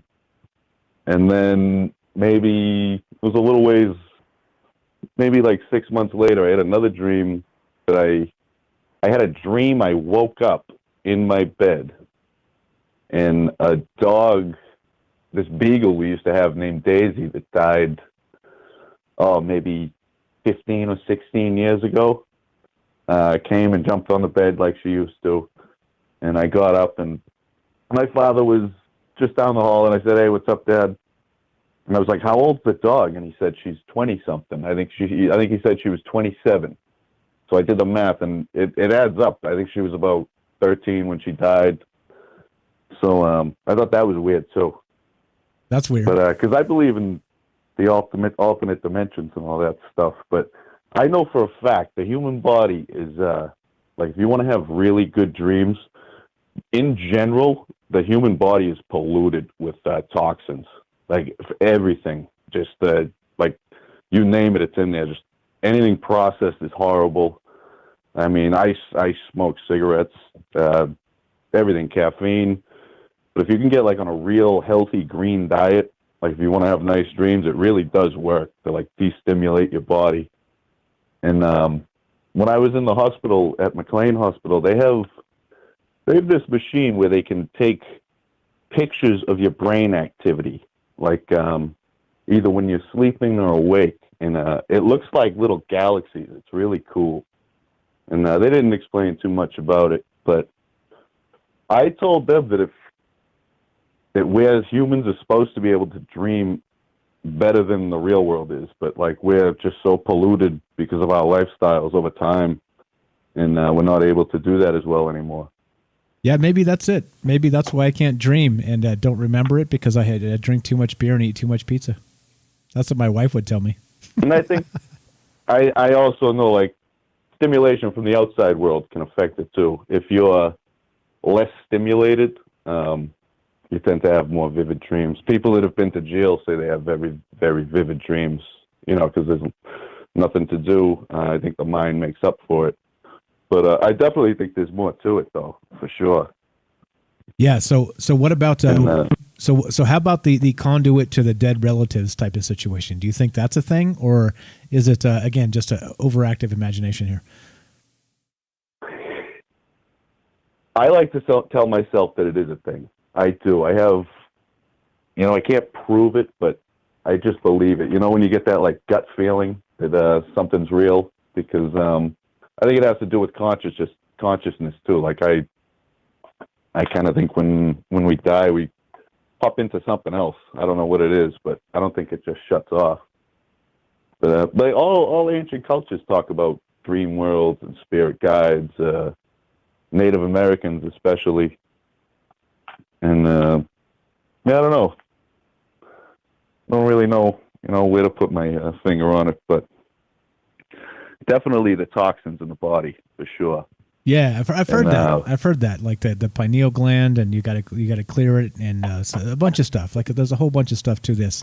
And again, right? So I'm sure meditation plays a role, which I don't do. You know, I mean, so maybe the fact that I can't remember my dreams is just a reflection of myself. You know, like I'm capable, I just cannot, or I don't because of. I think sometimes it's a blessing for some people, but I have memories of that I don't know if they are dreams. Like I've called before. I said I have like a memories from a complete alternate timeline. So it could have been like my memories from this world and like my dream memories got like flip flopped. Like I don't know, I got hit in the head or something and they switched. But yeah, I don't know. I have dreams where people turn invisible and I can see their clothes. And every time that happens, I either end up dying, like I get shot in the back of the head, and I can see myself get shot. Like, so it's like I actually see myself standing there right when it happens, and I'm looking through two little holes, and they shoot me in the back of the head. That's and it's not like good. reoccurring, so I don't know what the hell I did. That's not good. I wonder, weird. right? I wonder if it's that, No. like Kelly said when the first call of the night, he said that maybe we're kind of experiencing our past lives through these dreams, and maybe that was your fate in a past life, huh? Oh, I just die over and over and over. Oh, well, it's weird. Well, I'm glad you're here with us, but holy smokes, man. Holy smokes. Dying in Dreams, that was a whole show. We did a whole show on that. It turned into Freddy Krueger, Astral Dreadnoughts, and Dungeons and Dragons is where that show went. There's so many movies about that. And then like Inception and, Dreams Within a Dream. And I know on the last show I called, my grandfather, for some reason, was able to give me horrible dreams if he wanted to. He would tell me scary stories, but then he would look right in my eyes, and he would, like when he was explaining it, like the guy, he would say like, oh, the guy grabbed him. So he would grab my hand and like look in my eyes. And I think that physical touch relates better in the brain. So it would just work. I would wake up screaming that there's like a headless horseman or some pirate guy with a hook coming to get me. So, but that was when I was younger, like real little kid. I don't think that works as well on adults, but I suppose if you opened your mind and let somebody try to guide you into a dream, it could definitely work. Yeah, I mean, I think it's kind of, and I use this term in a flippant way, so forgive me for lack of a better term, but it's kind of voodoo. It's kind of like just meaning that we don't know enough about it to really quantify it as as anything really, other than just like you said, dreams are very personal as it has been said in the chat tonight. And then everybody experiences them differently. Some people remember, some people lucid dream, some people do not. Some people talk to past, people passed on in their lives, ancestors or whatever. Some people, like you, have recurring dreams where they die over and over. It's weird. It's just so weird because everybody has a completely different experience with it. But that's what makes it so fascinating. And what makes it so amazing when you have an open forum like this, because people get to call and share their version of the dream world. It's amazing, man. Yeah, it's awesome. And like the kid from Georgia, I think Timothy was saying about like frequency in ancient times, like I think that's where the idea of like witchcraft and stuff comes from. And we just either the history got lost in translation. It's a secret. I don't know. We just got something happen. Something. But occasionally I can lucid dream, and when I can't have any coffee if I want to do it, and I love coffee. So so do I. But when I do, it's fun. Like once you realize that you're in a dream, it's actually really fun. Sometimes you can jump really high. I don't know. It's weird. It's like you can float around. Yeah, but I've heard that. Yeah, I've that's never actually. About it. That's all. Okay, I appreciate it, my man. Thank you for the call. Thank you for listening. Thanks for participating. Thanks for being a smart dude. I appreciate it, my man. We'll talk to you soon. Oh okay? yeah, no problem. Love the show. Thank you so much. That's Beechwood from Massachusetts. God bless you and the family, my friend. We'll talk to you soon. Have a great night. There you go. Simple as that, guys. We're gonna do this for another hour. We're on the Fringe FM right now. We are broadcasting on Fringe FM KTLK. We are streaming live on Facebook, YouTube, and DLive, and we're gonna do this for another hour there. So if you're listening to Fringe FM, we got Joe Roop Lighting the Void coming up at top of the hour, and otherwise we'll still be taking your calls. We're doing this. What's going on with these dreams, these dream states, and what's real? I guess that's again basically the premise of the whole show. It's hyper reality. How much of this is real? How much of this is not? And we're doing our best to try and figure it out. Right? You have this in the world of mass media, and where fact and fiction blend. Here we are, trying to figure out what consciousness means, trying to figure out what dream states are all about, and trying to figure out reality, as it were.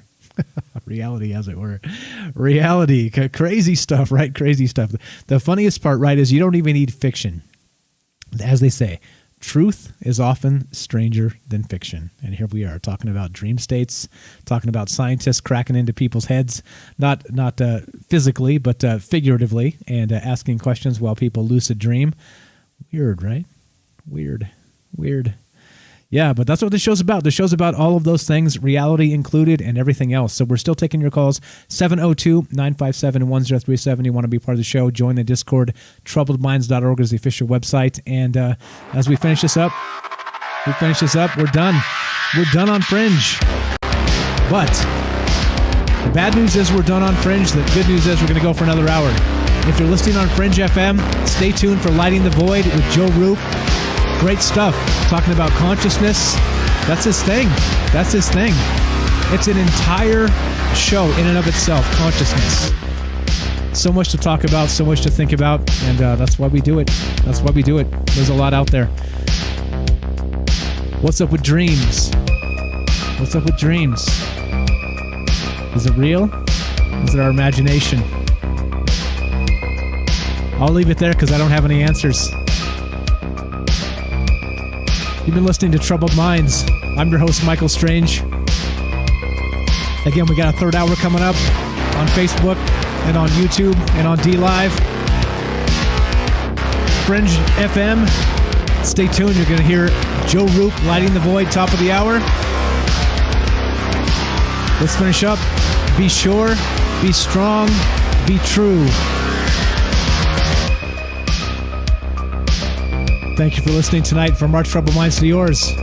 Have a great night.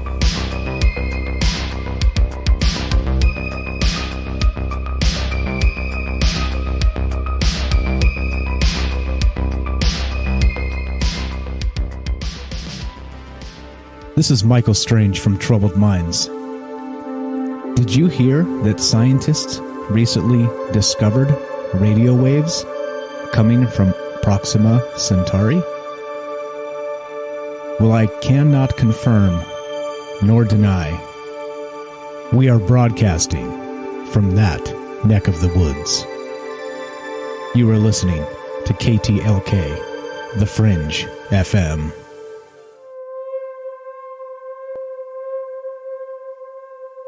All right, welcome back to Troubled Minds. We're talking about dream states tonight. We are kind of kicking it, still taking your calls, just really discussing what dreams mean. I think that's the biggest thing here is what do they mean to you? It seems to be a very, very personal thing. We'll catch up with chat here in just a sec and say hi to folks and whatever else. But what's going on with this? Again, you know, like some people believe there's a conduit to deceased loved ones.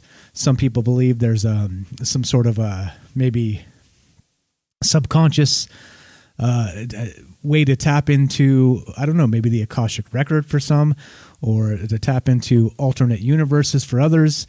There's a lot here, right? And the brain, as we know, can do tons of things that are not documented because it's a fascinating organ, meaning that it can do all kinds of things that we still have no idea about. Crazy stuff. Yeah, what's up, Johnson? How you doing, buddy? Johnson wants to know, what about wet dreams? There you go. We're taking your calls tonight. We're talking about wet dreams, 702-957-1037. Not just wet dreams. We're talking about all dreams. But if you want to be part of the show, again, look at all the great calls tonight. Fantastic. Again, like I said, thank you guys so much for making this a community. It does mean a lot. It makes the show better by leaps and bounds. It's not even close. And it's good. It's good to hear the different takes on what's actually going on in the world. But let's play. So we're going to play a little bit. Let's play now. Again, you can't have a show talking about some weird stuff without some clips from Michio Kaku, right? Not the preeminent astrophysicist in the whole world, because that would be Neil deGrasse, of course, right? But there's some other things that's interesting when you talk about dream states and the rest of this. Still taking your calls. Rather hear from you guys. I just haven't eaten dinner. I'm gonna take a couple bites of some salad here, but let's hear Michio Kaku. Still looking to hear from you. 702-957-1037, troubleminds.org. Click the Discord link. Dream states. Part 1, Michio Kaku action. There's a whole lore about dreaming. In fact, Sigmund Freud wrote a book called The Interpretation of Dreams, which many people think is the foundation of psychoanalysis. Well, scientists now have looked at Freudian psychology and the brain using all these modern techniques.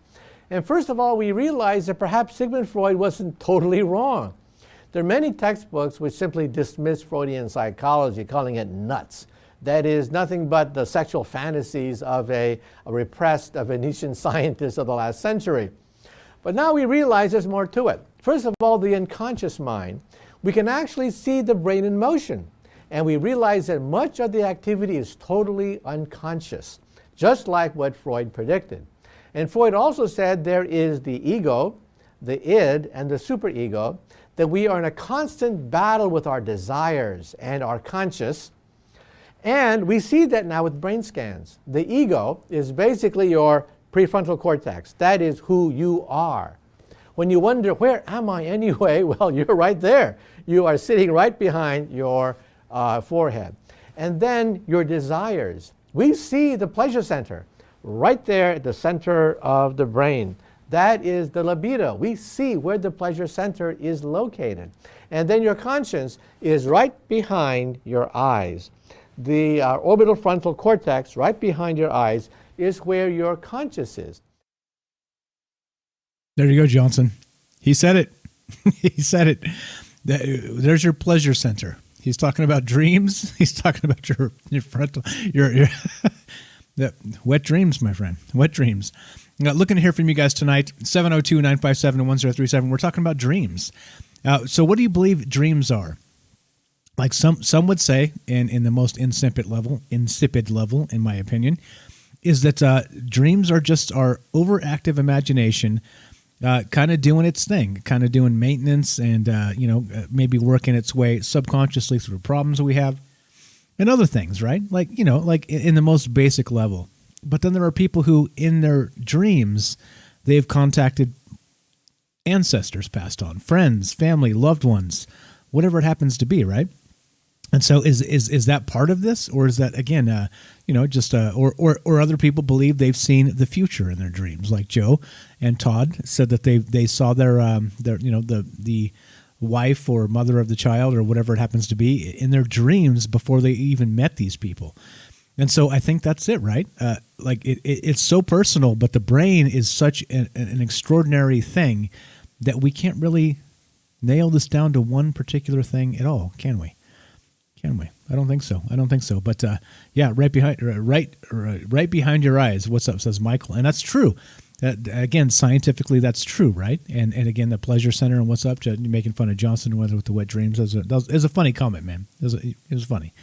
But yeah, okay. So then let's go. Part 2, Michio Kaku talking about dreams and talking about the dream states and how this relates to what we're talking about tonight, and how you can kind of maybe dreams within dreams, maybe sharing dreams with others, maybe the science behind all this. Michio Kaku, Part 2, dreams. And so we actually see that in motion.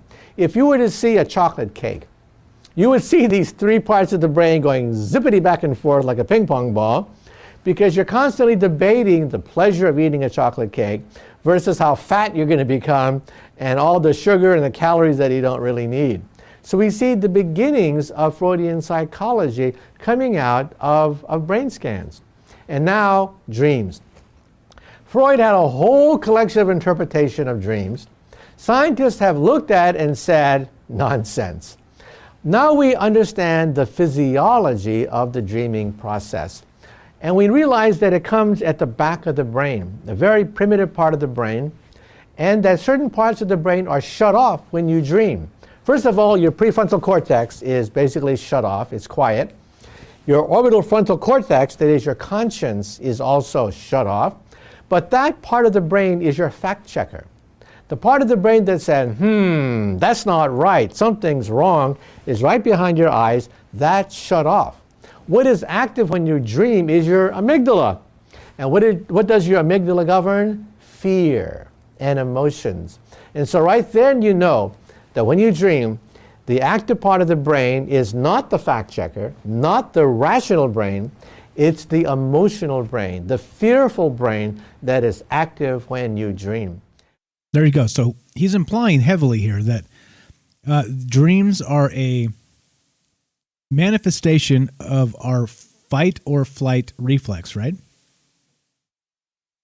And I don't know. I think there's more to it than that. Again, like science can only say so much. They can only prove so much. They can only, talk about energy moving through brain waves and all the rest of these things.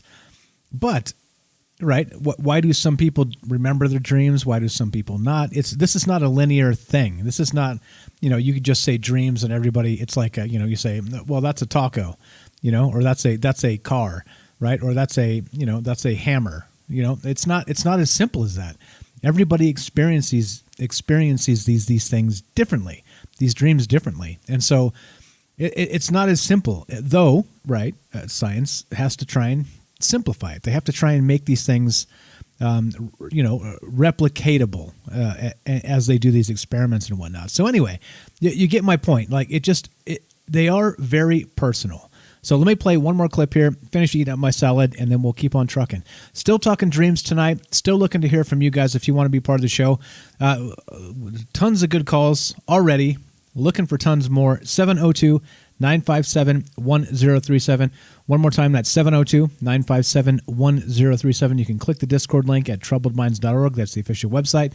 And get in here. Let's talk dreams, and what do you think they are? I think that's the biggest question. Do you think that it is a conduit into something else, into like a higher plane of consciousness in some aspect? Or again, do you think it's just overactive imagination?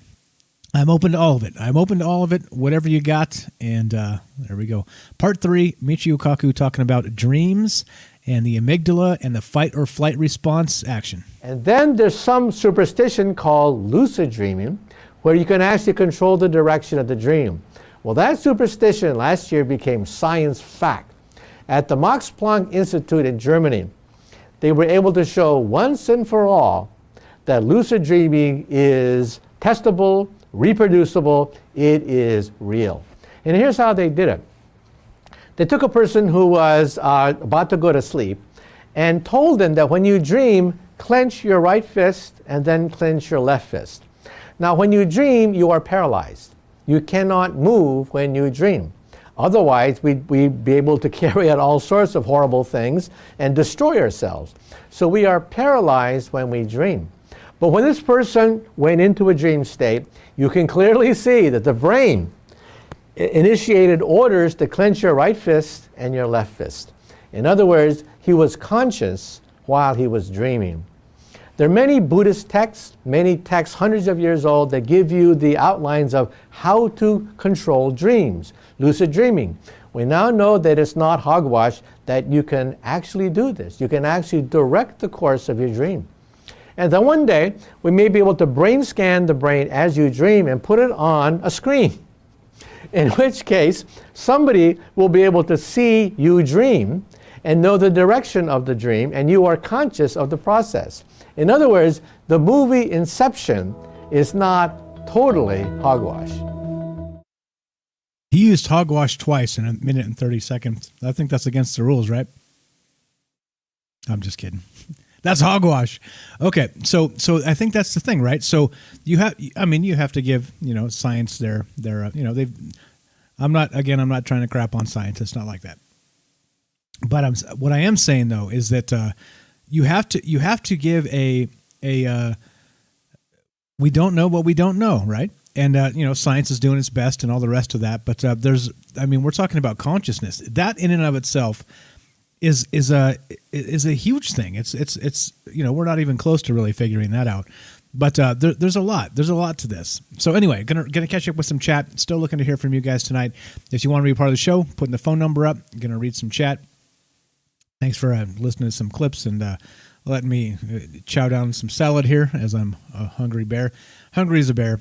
All right, let's go. 702-957-1037. Join the Discord, troubledminds.org. And let's go to Facebook. Let's go to the Facebook chat. Lots of good stuff in here. Let's see. Timothy says it's like a CPU. It's like there's a good conversation going on Facebook. If you guys aren't paying attention to this, definitely good stuff. What's up? Jay says, I just said that. What's up? What'd you just say? I'm the time traveling. I'm scrolling back. So, true hell is the cycle of life on Earth to be eaten over and over. And that's a good comment. Scully says, creation, light energy captured in self-replicating organic automatons. Holy smokes! Holy smokes! Holy smokes! Timothy says, so the brain is then a what? A computer operating system? And some people would argue that, right? They would argue that we have, we are kind of like a computer in the sense we have like the RAM that, it does the calculations. And then we have the hard drive, which is the memory, right? And it's, everybody's brain's a little bit different and all the rest of that. But I don't know. I'm not exactly sure that's the case, right? Because otherwise we'd be just machines, wouldn't we? We'd just be machines. Tons and tons of good conversation over there on Facebook, guys. I can't read it all. Fantastic. If you want to be part of the show and bring some of that onto the show itself, 702-957-1037. Troubleminds.org. Phone number's up. Let's see. Timothy says, Michio is right. Jay says, they all died and came back knowing the truth of Ra, just like me. The truth of Ra. All right, there we go. Now we're talking. Let's see. What else do we got? The Vatican was created to take it back. I'm not sure what you mean. Jay, if you want to give us a call and talk about that, I'd love to hear it. Beechwood says, I forgot to mention identical twins have a connection for sure. Be a good way to make spies. Leave one in America and one in Russia and then meet in a dream world. That's like a quantum entanglement, right? You think quantum entanglement actually fits Siamese twins or twins for that matter? Interesting. Yeah, definitely good stuff here. What's up? Todd says, we're responding to somebody. The Vatican created 75 AD, says Jay. And again, like I said, I'd love to hear what your take on that. And good stuff. Let's see. What else do we got? Over to Facebook and the other chat. Let's see. Can't say that twice. Once is bad enough. I agree. Hogwash. Let's see. Johnson, yeah, agreed. Michael says this. Or get to the level that you can project an image of yourself to other places through a dream state of mind. And okay, so now, so how different is that from astral projection, or how different is that from remote viewing? I think that in and of itself is we're blurring some lines, right? Like if you can actually travel to different places in your dreams, like you're traveling astrally, or you're remote viewing, then I wonder, right? I mean, if you could do it awake, surely you can do it asleep, right? I mean, our mind kind of does its thing while we're sleeping anyway. So yeah, anyway, just kind of kicking through here. We got some more clips to play. I'll play a little bit more of this about lucid dreaming. But yeah, we're talking dreams tonight. And I know, I'm not sure why the websites always have problems, Penny, when the show's on, but I don't know. I don't know. Troubled Minds, your episodes and shop links aren't working. Let's find out. Let's find out. Nah, let's not find out. I don't care. We'll get it fixed at some point. All right, so I don't know. It works most of the day, so I don't know why Showtime's things go down. All right, so this is the thing, right? So we're talking about, again, back to this study real fast, where these individuals they actually, surprising sleep study finds lucid dreamers can talk with scientists. All right, back to lucid dreaming, right? So the first thing you have to do is you have to be a lucid dreamer, okay? If you're like me, you're like a knucklehead that doesn't remember his dreams at all, then you don't really qualify for this because, well, they would say, "Mike, are you there?" And I'd roll over and probably, smack him in the face with my elbow on accident. But lucid dreamers are different, right? Because you can actually control your dreams as they happen. You know you're dreaming, you're kind of like in a half awake, half conscious state, and so you understand it, and you can have fun, as they say. You can control some of the aspects of your dreams, which is interesting, right? And just like Michio Kaku said there, that they actually verified this recently. And so let's hear again, like I said, I'm like a substitute teacher. I'm going to play some clips. If you guys aren't calling, you want to be part of the show, 702-957-1037. Talking about dreams tonight. Talking about dream states. Are they conduits to something else, or is it just our subconscious mind kind of working maintenance while we're sleeping? You tell me. Here is what lucid dreams are all about. Part 1, action. What if we could control our dreams? When most of us dream, our thoughts and actions are involuntary. The dream plays out as if we were watching a movie. But not all dreams are the same. There is another kind of dreaming called lucid dreaming, which is more like playing a video game than watching a movie. By definition, lucid dreaming is simply the act of knowing that you're dreaming whilst you're dreaming. My name is Matthew Walker. I am a professor of neuroscience and psychology at the University of California, Berkeley. Most people actually think of lucid dreaming more in the sense of actually beginning to control what you're dreaming. So you gain volitional control and you decide what's going to happen during your dream. Frequent lucid dreamers claim that they can control many parts of the dream, such as teleporting themselves to another location, learning to improve real-life skills, or even eating fire. It might sound far-fetched, and until recently, we lacked the technology to prove if lucid dreaming was real or not. Okay, so there we go. So we got some more clips to play here, but I didn't realize we had people ready to talk about this right there in the Discord. So let's do it. We got Penny Bunny. What's up, Penny? You are on Troubled Minds with Mike. How are you tonight? Hello. Good evening. What do you think about all the dream stuff we're talking about tonight? Why couldn't I hear the adverts? I'm sorry? It's weird. It's all right, I could hear the adverts then. Is that Fringe FM? I could hear. I know you're not on there anymore, are you? I don't know. I'm not. Hold on. Are we live? We're live. Because I actually I've paused my YouTube because there was some adverts coming on or something. No. We should be fine. I closed that thing. No. Really? Okay. Yeah, but not adverts. The thing you were playing, the dream thing. I could hear it in the background. Oh yeah. I've just paused it. Okay. Yeah. No. Can they hear it? I don't think so. I think it's off. It's just you and me, Penny. Okay, cool. Axel was before me in the queue, Okay, we're going to go ladies first. He said that's fine. He said that's fine. Oh, thank you, Axel. The dream thing, yeah. Yeah. I've had some new theories on this. Okay. Go right ahead. What if? Okay. What if? Like what we're living in now is some sort of construct or some sort of matrix that everything isn't really physical. What if our dreams are really where we are? And we actually go back into that state. So we become a consciousness again. And we go back into that. And that is what's really happening. But then when we wake up, we come back in our physical body. And we're back in this again.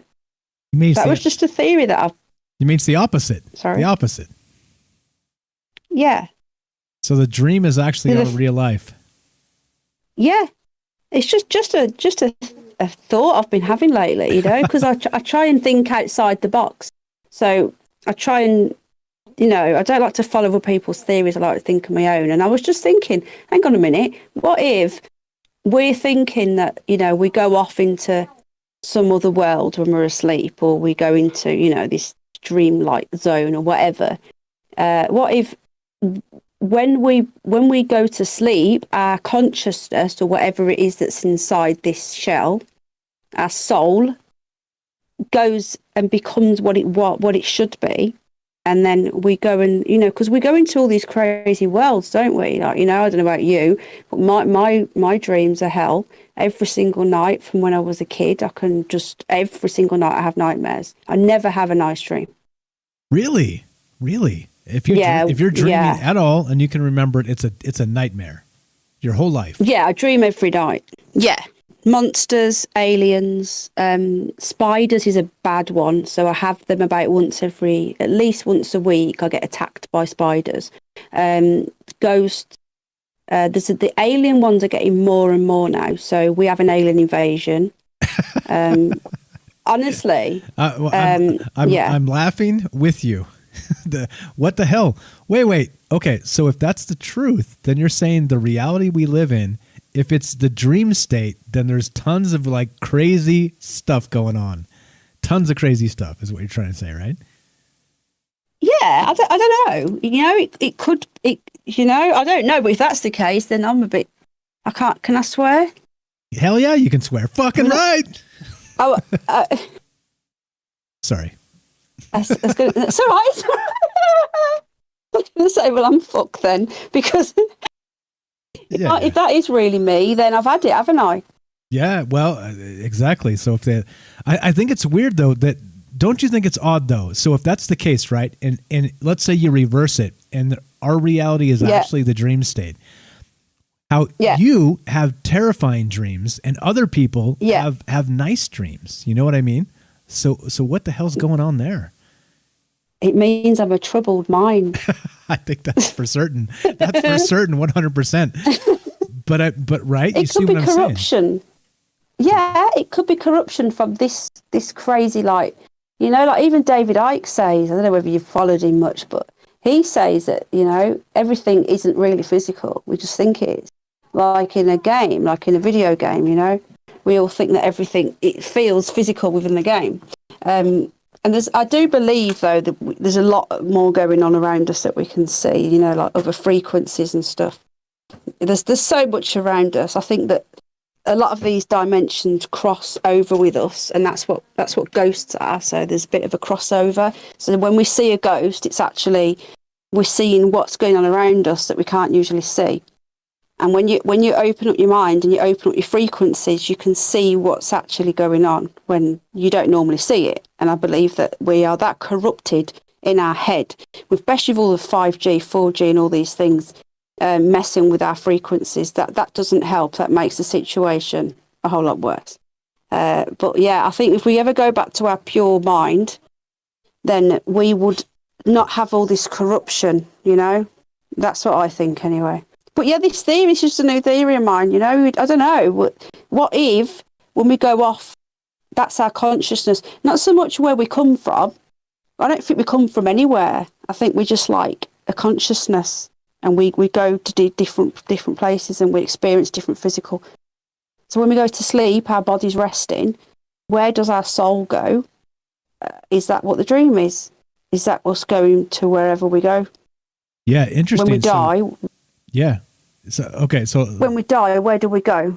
Well, exactly. When we die, yeah. So Kelly said, and actually when we talked about the fifth dimension and the Higgs boson and the rest of that, he was saying that the Higgs field energy becomes matter, and he thinks that there's some point or a capacity where this happens in reverse, and so when we pass on the energy within us, it becomes something else, and we're able to pass back into the Higgs field somehow. And it's again, the mysteries of life, and so we become energy again to be recycled in some sense. Yeah, I agree with that. Definitely, I do agree with that. And I don't think we just come back to this world either. Whatever it is, we're on, plane, world, flat, round, square, who knows? But I do believe that we go to different places and stuff, and I do believe that we've been to different ones. Like we've probably been to this one before, and. When you meet someone and you feel like you've known them your whole life, because you probably have known them in several lives. I think, I do think that. And I think deja vu as well is from different lives, different places. But I don't think ghosts are dead people anymore. I used to, because I have ghost things happen all the time. I've seen ghosts since I've been a little kid, and things moving around and whatnot all the time. And I don't think they're ghosts anymore. I think that's just what's going on around me. We just can't see it. And I'm just starting to see it more and more. Meaning that they're dimensional, Yeah. something, or something? What do you mean? Yeah. Okay. Yeah. Okay. I see. Interdimensional. So I think we're crossing over with different dimensions. I don't know what they are. Parallels. Who knows? I don't know. No one knows, do they? But I don't believe that we're on a spinning ball flying around space with loads of rocks around us. I know that much. I just don't believe it. It does seem a little ridiculous, doesn't it? Yeah, but we're told it from when we're kids, so it must be true because that's what they tell us. Like, just like we have to believe in the plague, that must be true because it's on the news and that's what they tell us. Right. There's a lot of things on the news. That must be true. Yeah, that must be true. Yeah. Exactly. But yeah, this theory, I'm not saying that I believe it, what I've just told you about the dream thing. I'm just saying it's a theory that I've been thinking about lately, What if we go off into what we are when we're not in this body? Yeah. So and then we rest our body. Yeah. Let me add on to that. So okay, within this theory, now here's the weird part, right? So we've been conditioned as soldiers in some capacity, right? We go to school, we get up in the morning, we have like the 9 to 5 schedule, right? So this has been indoctrinated into us since we were small. And so this is the identity that they want us to become, the worker bee, the drone, right? Yeah. And so the imagine hive mind, exactly, right? To do the bidding of the queen bees, whoever those people are. But then check this out. So imagine, just like you're saying, if it was reverse, then our actual reality state is just clocking in and doing our quote job, right? Or going to our quote school or whatever it is. And then our actual self is the dream state. Interesting. Yeah. Interesting. Yeah, but it's different place. I'm not saying you dream and that's where you are. It's different places. You could be going anywhere because if you're a consciousness and you're not in a physical body, you can be anywhere. And what if, like, where does our soul go when we're asleep? Because we can't think when we're asleep. We can't. What you're doing when you're asleep, you're not thinking, are you? You're not functioning as you are. Your body's just like in a dormant state. And your brain, your dreams, is where you actually go, and that would probably bring in a little bit of out of body experience as well. Maybe that's why people experience that, because it could link up to the two. Right, exactly. So it's just something I've been looking. I've not read it anywhere. I've just been thinking. I'm going to do a bit of research to see if anybody else has ever said this. Anybody else is as crazy as me. Okay, let's do it. Let's plan on a show with Penny Bunny in the near future talking about the reverse reality of dreams. I'm down. Let's do it. Awesome. Yeah, let's do it. Right, anyway, thank you for having me. Thank you, Axel. You're a gentleman. Thank you, Penny. Thanks for all the help. Thanks for all your enthusiasm. Thanks for the great theory. Anytime.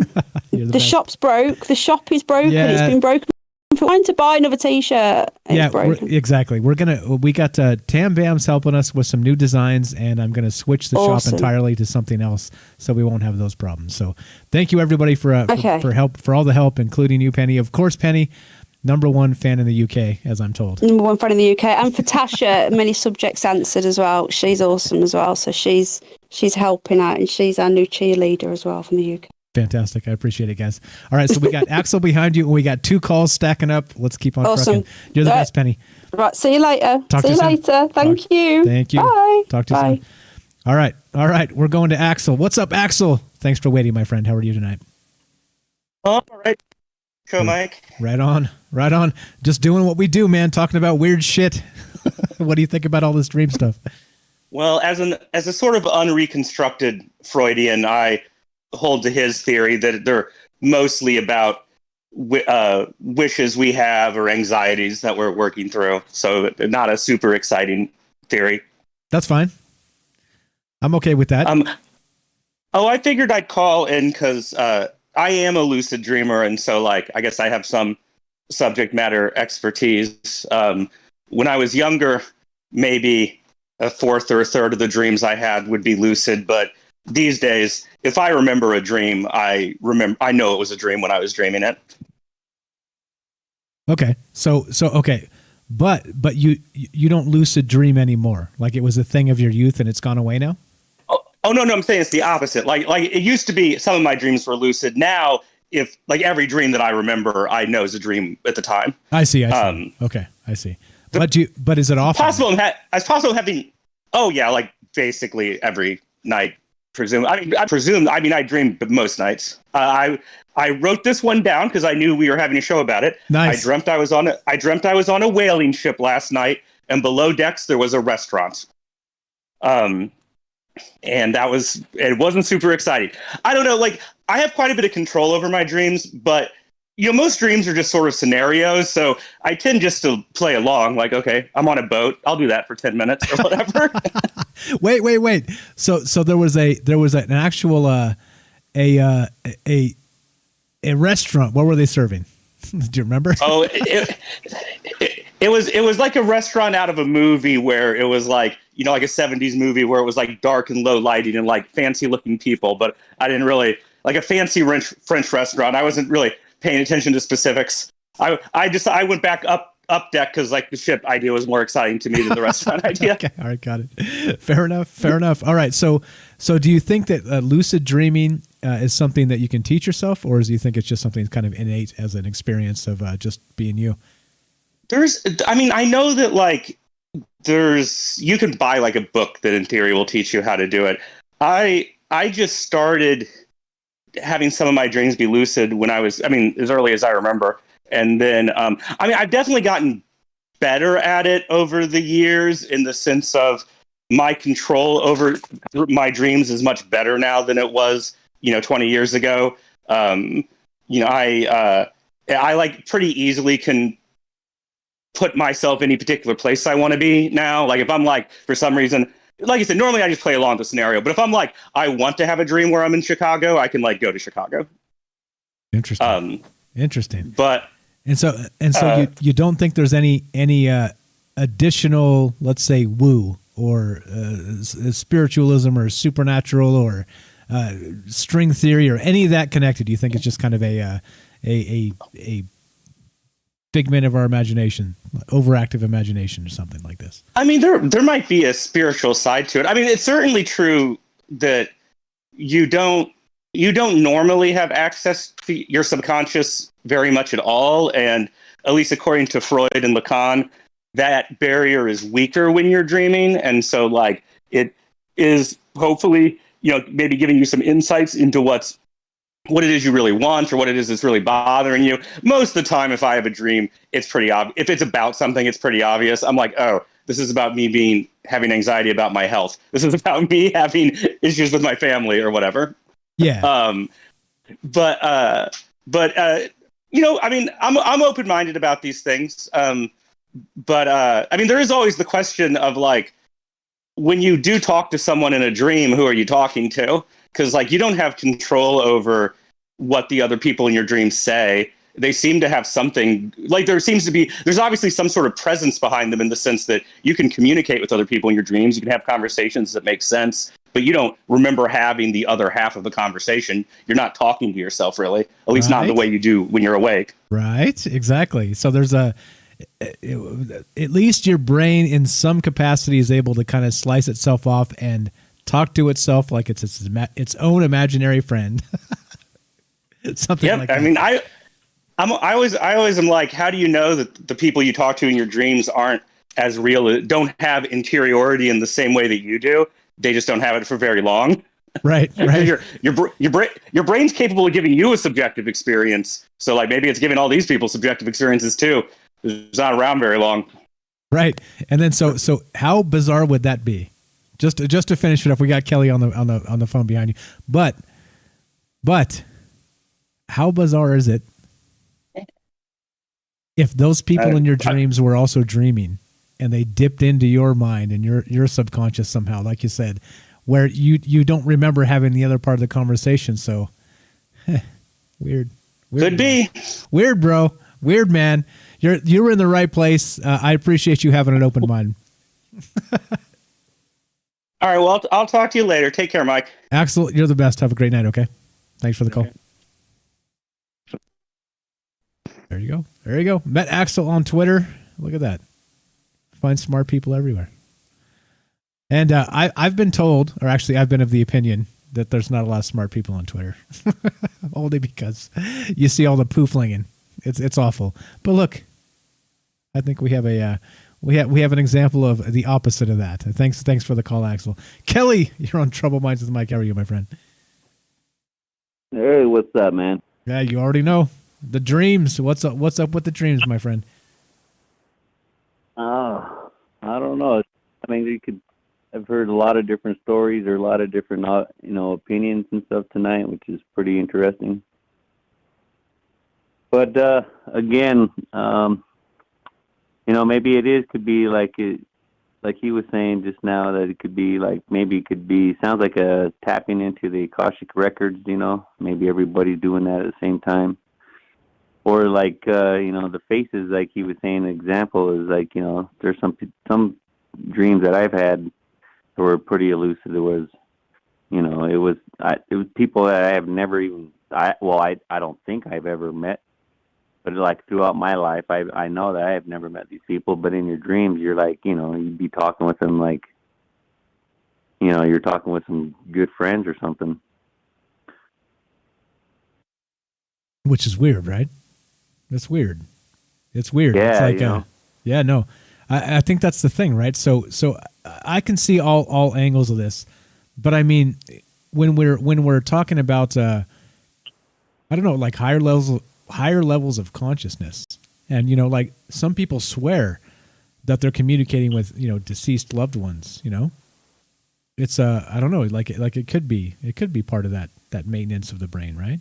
But I mean, then also being that we could be higher beings of consciousness that we really have no perception of yet, scientifically yet, that it could be a lot more than that. I mean, there's a lot here. It could be just in, like I said, my insipid version of a, overactive imagination, or it could be a lot more than that.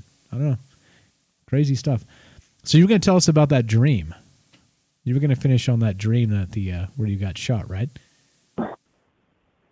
Yeah, well, it was a dream when I was younger. I was a kid, but I mean, I had to, like, when I dream, I'll just put it this way. When I had some dreams, they were really repetitive. So there was one dream that I had, this one is that I had it for a year straight. But it wasn't like when I was dreaming at first, when I first started it out, it was kind of like it ran through the whole scenario. You know what I mean? Like it ran through, like I was watching a movie, and then I just didn't really, I just thought it wasn't just another lucid dream that I used to have, and I used to have a journal, a dream journal, but I've lost it over the years. But yeah, they were so vivid. Some of my dreams, I wanted to write them down, so that way I could like write a novel or even make a movie or something, because they were so so vivid. But the one that I did have, it was like again, like it was like, I don't know if it was like I wouldn't say military, but it was like psyops. You know what I mean? We were a group of guys. We were in a van, and then we like headed into this warehouse district. And in the warehouse district, we're on foot, and we're like, the doors were open, so we're like running in and out. And we had these weapons. These weapons they looked like futuristic type. There was kind of like a body strap to your body armor, and then I don't know. It was just weird, It was just the feel of it. I mean, I can even still now thinking about it. I can still like know how the grip of it, how it even felt in my hand. Like it was weird. Like while you hold a weapon in the military, it almost or a tool or something, something you work with all the time, it just becomes like part of your hand. You know what I mean? Like ingrained into your skin. That's what's so crazy. But throughout like I'd wake up, when I'd dream a part of it, and then I'd wake up. And then, there was like the next night it would go a little bit further, and it would go a little bit further. But after a while, throughout the dream, some of my buddies would die. And at the time, I would know exactly, because I already been part of the dream. I already dreamt it before, so I already know what was coming. But it was weird. I wanted to tell my friends that not to jump there, because it was just like this. And what we were fighting, let me just get to that point. When we'd get down into this, like, we went into this manhole, and it was down in like a sewer system. We were about halfway in, about waist deep in water. And it wasn't like aliens, I would say. It was more like, it was like these, I would say, animals, part of the sewer system. It was like part of the planet or some shit. I don't know. It was fucking weird, but it was, we were going through, and I see my friend die because he was trying to jump over this little ledge, and then this thing would jump up and snatch him out of the air.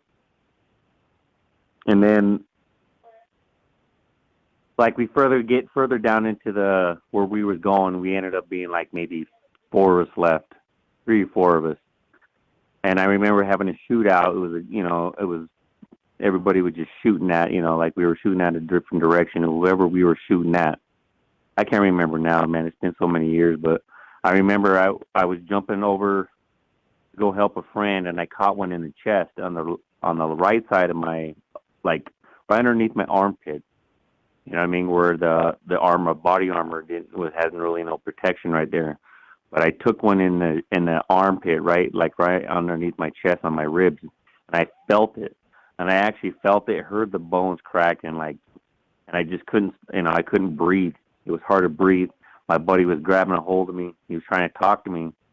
But I remember grabbing that side, and I remember even, like, it was so realistic that I know it had to been like something. To me, like I said, I was, we were talking earlier that it could be a past life or something. But yeah, I woke up grabbing my side. I literally could feel, like, when I was coming, like, if I was waking up, I guess I could literally feel the pain, like the blood in my hand, the hole that was there, and I was literally, I was crying.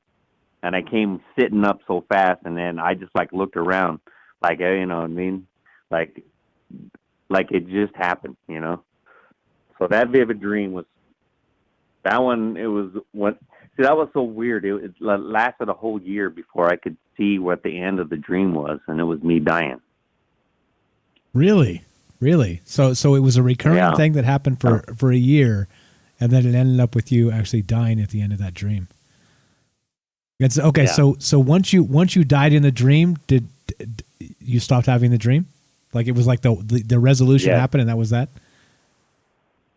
Yeah, that was the weird part too, because when I did die, I didn't have the dream anymore. And that was not the only one. I've had another one that was like, but this one, it was weird. When I had this one, when it was reoccurring, because this was the dream that was after this one, and again, it was a prolonged dream, like, for months. But I was weird. I started thinking, like, maybe I could try to control, things in my dream, and which I could. I could, like, see where things were coming. I already knew that something was trying to scare me, and you know what I mean, or coming after me. It was like, it was in a forest or some shit, and I already, like, anticipated, so I already knew. But I was the hard part about it was trying to teach the people that you were with. You know what I mean? And some of the times it was like a friend, or someone, like, in my dream, it was like a best friend, but I've never met this person.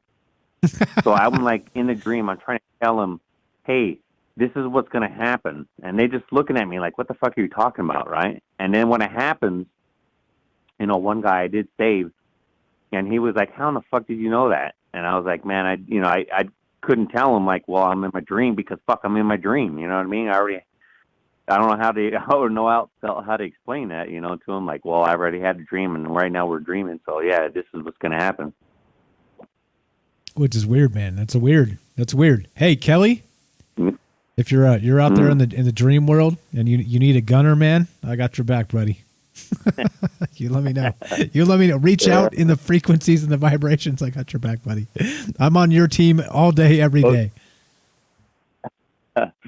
Yeah, let's get into the science part where I was wanted to, and I was kind of like want to bounce off a Tim, still listening, and I know that he was going to talk about this, but this is one thing I want to talk about, the science side of it, is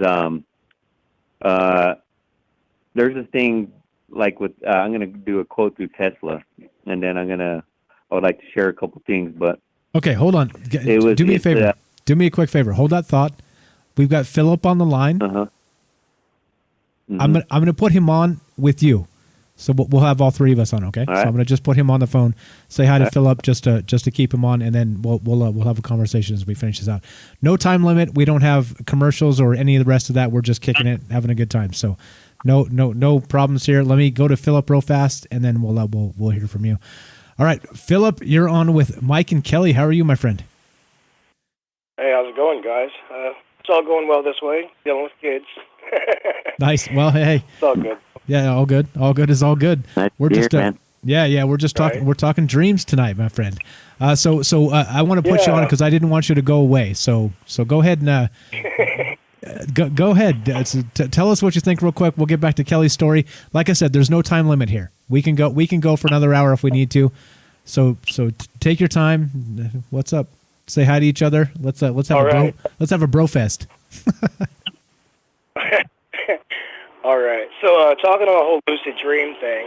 So like these days I don't dream too much. I suppress them. I use cannabis. It makes me to where I don't dream. Like I go to sleep, it's black. I wake up, and that's what I want, because back in my younger days, before I got into cannabis and all that, and like I don't claim to be psychic or any of that stuff, but my dreams were like real life stuff happening.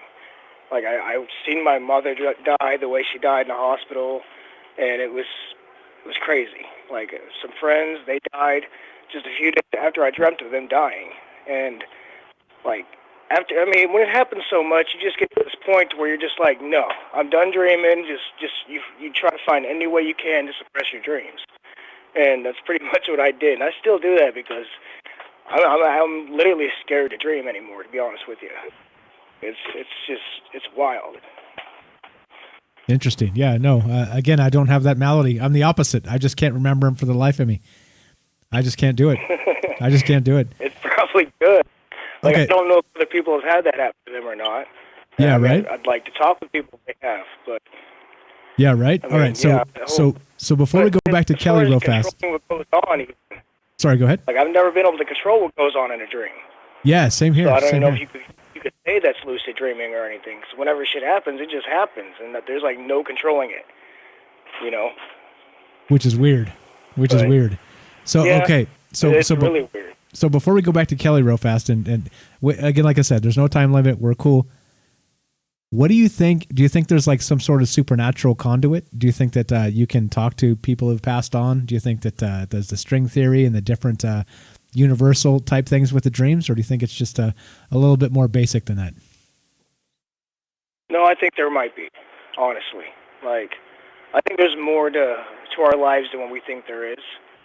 And when we hit our dream states, our realms, I guess you could say, different stages of it, or that opens up different, connections to the universe. Okay, fair enough. Fair enough. That's why I put it. Perfect. All right, so again, don't go anywhere. Hang tight. I'm going to grab a beer. Kelly, you start. I'll be right back. Continue with that thought. Don't go anywhere. Everybody stay right here. All right. Hey, I just wanted to say that I don't know, man. I don't think with you it seems to be more of you're in tune with something else. You know, I mean, I know that it was hard for you to absorb that energy that that you were dreaming about. You know, I'm sorry to hear about your mom and stuff, but maybe I'm not sure what it was. It wasn't always death and stuff. I mean, it was just dreaming pretty much what would happen in 2 days. Just it would happen so much. It was too much. You know what I mean? But it wasn't always death and stuff like that. But it was just like it was made life almost feel like it was not life. That's the way I can put it. I can see how you're feeling, man. Try to tell people about it, and they look at you strange, and then the shit happens, and then they really look at you strange, and you're just like, I don't know, so you stop telling people about it. So it's yeah. So I just suppress my dreams, and it works. I don't have to deal with it. I don't gotta deal with that stress. I got on Chantix not that long ago, and that brought my dreams back, even trying to suppress them. And that was the weirdest shit ever. So, like, I stopped taking that stuff. That was really intense. Like, I don't think that the dreams like connected to with the, what might happen in life or anything, because it was I don't know how to explain that dream. It was so crazy. Like, people are breaking my house and trying to kill my family and stuff. Yeah, it was, and no matter what I did, I couldn't wake up. I had to let the dream play out pretty much. It was wild. But when I did wake up, that Chantix is I just didn't know more of those. Yeah, those Chantix is not really good stuff. I heard some bad stuff about that stuff anyway. Some of that those drugs, your brain, your pineal gland is already secreting a lot of those, a lot of chemicals anyway. So if you're adding some of that shit to it, it doesn't really help it out at all. So right. But yeah, you're correct on. I just wanted, like what you were just talking about, suppressing it through with cannabis. That's exactly what the same thing what Tim was saying earlier, which is something that I researched on too. There's a good thing and bad things about it. I find more of a good thing about it because, sometimes I would dream really heavy like that too, and sometimes I needed a break from it. You had to work all day, and then you come home and then you'd have those dreams, and it took a lot out of you too. So yeah, I could understand that, man, trying to suppress that. I'm here just listening, guys. Just let you know. It gets overwhelming. It really does. It gets to the point where you're scared to go to sleep, and you'll stay up for days and just be exhausted. Yeah, that's not good. That is not good. I totally get it. But all right, so Kelly, you had a theory about this dream states and the rest of this. What were we going to say before I cut you off to get Philip? Oh, no. Tell us, man. I want to go into the scientific side of it, right? And what they're using is called electromagnetic. They use it through an electromagnetic frequency, which is some microwaves. And that's what a lot of people would call the 5G right now, right? So it's what it does is it helps tap into the mind. And this quote from I just wanted to get this out real quick before I let you guys go. Was from Tesla, and he was saying that alpha waves within the human brain they resonate between 68 hertz, and the wave frequency of the human brain cavity resonates between 6 to 8 hertz. So that means all biological systems operate in the same frequency range, and the human brain's alpha waves frequency in the range, and all electronic resonance of the earth is between 6 to 8 hertz. So thus, this means that the entire biological system, the brain and the earth itself, work on the same frequency. So if we can control and resonate systems through electronically, we can directly control the entire mental system of the humankind. Now, so the thing about that, they already had patents on it. Like, I'm going to just give you a couple patents, and this was back in it was filed in 1956 and then issued in 1961. So they've been playing with this stuff for a while, you know what I mean? I think they're trying to make everybody docile so they're not, riled up, whatever. But the patent for this one was US 3014477, and it was a hypnotic inducer, so it was more like a mind control machine. The inventor was Carlin. The other one, it was in 1958 and issued in 1962. It was US 3060795, and it was an apparatus for producing visual stimulation through the subconscious transmissions via movie film. And the inventor on that one was Corian et al. One more, let me see. You sound like a man that's done your research. The U.S. patent 4777529 was an auditorial subliminal programming system. It's called silent brainwash via music or other sound. The inventor was Schultz and the Gulls, which was filed in 1987 and then issued in 1988. So, what gets me is, what's weird, we had conversation with this, but with some other people, is like they're claiming all these 5G towers need to go up, right? And they need to have them like every 10 houses throughout the neighborhood. But what I question is, what if that's the case and they need all that stuff, then why? I mean, right now they're already telling me they already have 5G through cell phones. So why would they need all these towers? You know what I mean? That's the things that make me think about, because they're already, like I said, the patents I already sent to you, or read to you guys, were back in the 50s and issued in 61. So it's not like this was, that's why they call TV brainwashing, man. And they have all the Wi-Fi. They want everything, your smart TV, your smart fridge, your smart dryer. I don't even know why you need a smart dryer for it. But. I don't know why you need any of that smart shit. Dude, my lock on my front door is a dumb lock. And guess what?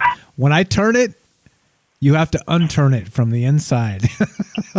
Nobody's going to be able to hack your shit with a laptop and open my front door. It's not happening. Not happening. Right. No freaking way. Yeah, I know. But on that frequency stuff, man, I've got something on that. There are certain things that I got put on that for my kids, and they'll watch it, like sit there and watch it. And it's stuff you wouldn't think they would watch, and there's stuff that you would think that they would watch and they wouldn't. And I was like looking at a frequency wave on my phone. I downloaded this app and it picks up the frequencies. And I can't remember which ones it was, but it was like striking on certain frequencies, the ones they would watch, and the ones that were colorful and you wouldn't think that they would watch. It wasn't. Yeah, it was off of that frequency.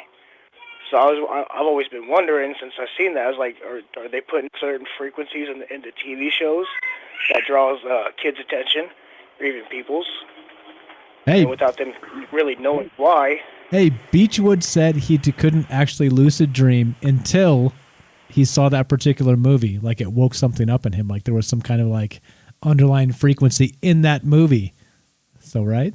Oh, true, huh? Coincidence or something else? Yeah, man. There's something to that. I like think about it this way. So they're trying their best through just mass media to curate perfectly to brainwash us through information. So what makes you think they'd stop there? You know what I'm saying? Like they would definitely be trying to do some kind of like brainwave type of like frequencies that we can't detect. I have no doubt. At least they're trying. I don't know if they've succeeded, but I don't know if they need to even. I mean, you turn on CNN. I mean, have you seen our country? I think they might have succeeded a little bit. Well, yeah, it's that's kind of crazy true. nowadays. That's true. That's true. Yeah. I know another thing about that too is they could say they succeeded is you get these what they the government would call the guys that would I can't remember the word they would use, but it was it's like a guy they would just they could program like that. He'd be out in a crowd, and next he'd snap into a daze and sleeper cells. Yeah, sleeper cell, right? So you get these sleeper cells. Like there's a video of some people they say they got on mind control, and if you look at them, man, you should see them. They're like frozen in time. There was a guy on Good Morning America, the black guy with the heavyset guy.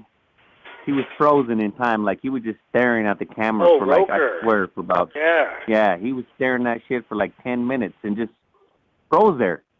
You know what I mean? Not saying nothing, didn't blink, didn't do shit. Right, he was just stuck. And yeah, I think anybody that's seen that will remember that because I remember that. That was crazy. Yeah, I mean, I think there's still videos that you could pull up online to see that. Yeah, I mean, if you look at Roker, he's not the only one. There was another guy who's he's the ex-basketball player, and he was on ESPN. But he was like looking into the crowd or looking at the baseball game, and the lady was putting makeup on him, and him too. He was like frozen. He didn't blink either for like 5 minutes. He just stood there like a robot. I don't know if these guys are clones or if they got him already programmed. Because you got to understand, they're not going to do it with like high frequency. they can't do high frequency because if you do high frequency, you're going to scramble people's brains. So they're doing this shit as a low frequency microwave. And that's why microwaves were introduced. You know, you try to get that shit. I don't even have that shit in my house. I don't have no smart nothing in my house. I got it, you know, I got flat screens, but I don't want no smart shit. I don't need no smart TV, fridge, radio, or any of that. No TVs Like with these cars microphones too or nowadays, you know what I mean? They got these cars out there, and you know they got the cars, so now you know they can turn it off, turn it on, control it. I'm pretty sure they want all that. So it's just all that, same thing. Well, guys, I'm going to get off here to get back to the kiddos, but it was great talking. It's been a while since I called in, so I'm glad I got to.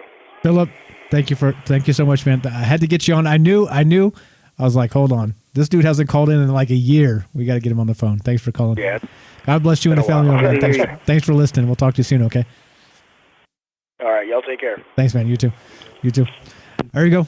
All right, Kelly, let's finish this up, my man. If you got to wrap up the dreams into a few minutes here, what's it going to be? What's it going to be? Is it, again, just our overactive imagination or something larger, something more in tune with like an actual human consciousness? What do you think? I don't know. It's kind of hard to base that on there too, because if you know, you see that when science hooks up the brain when they're measuring brain waves when they're asleep, but like when they're when they're in their lucid dream, that skyrocketing. So and they don't know the gist of it, why or what what. And so it's something that's that science can't really put their finger on right now, but I think they know how to control it.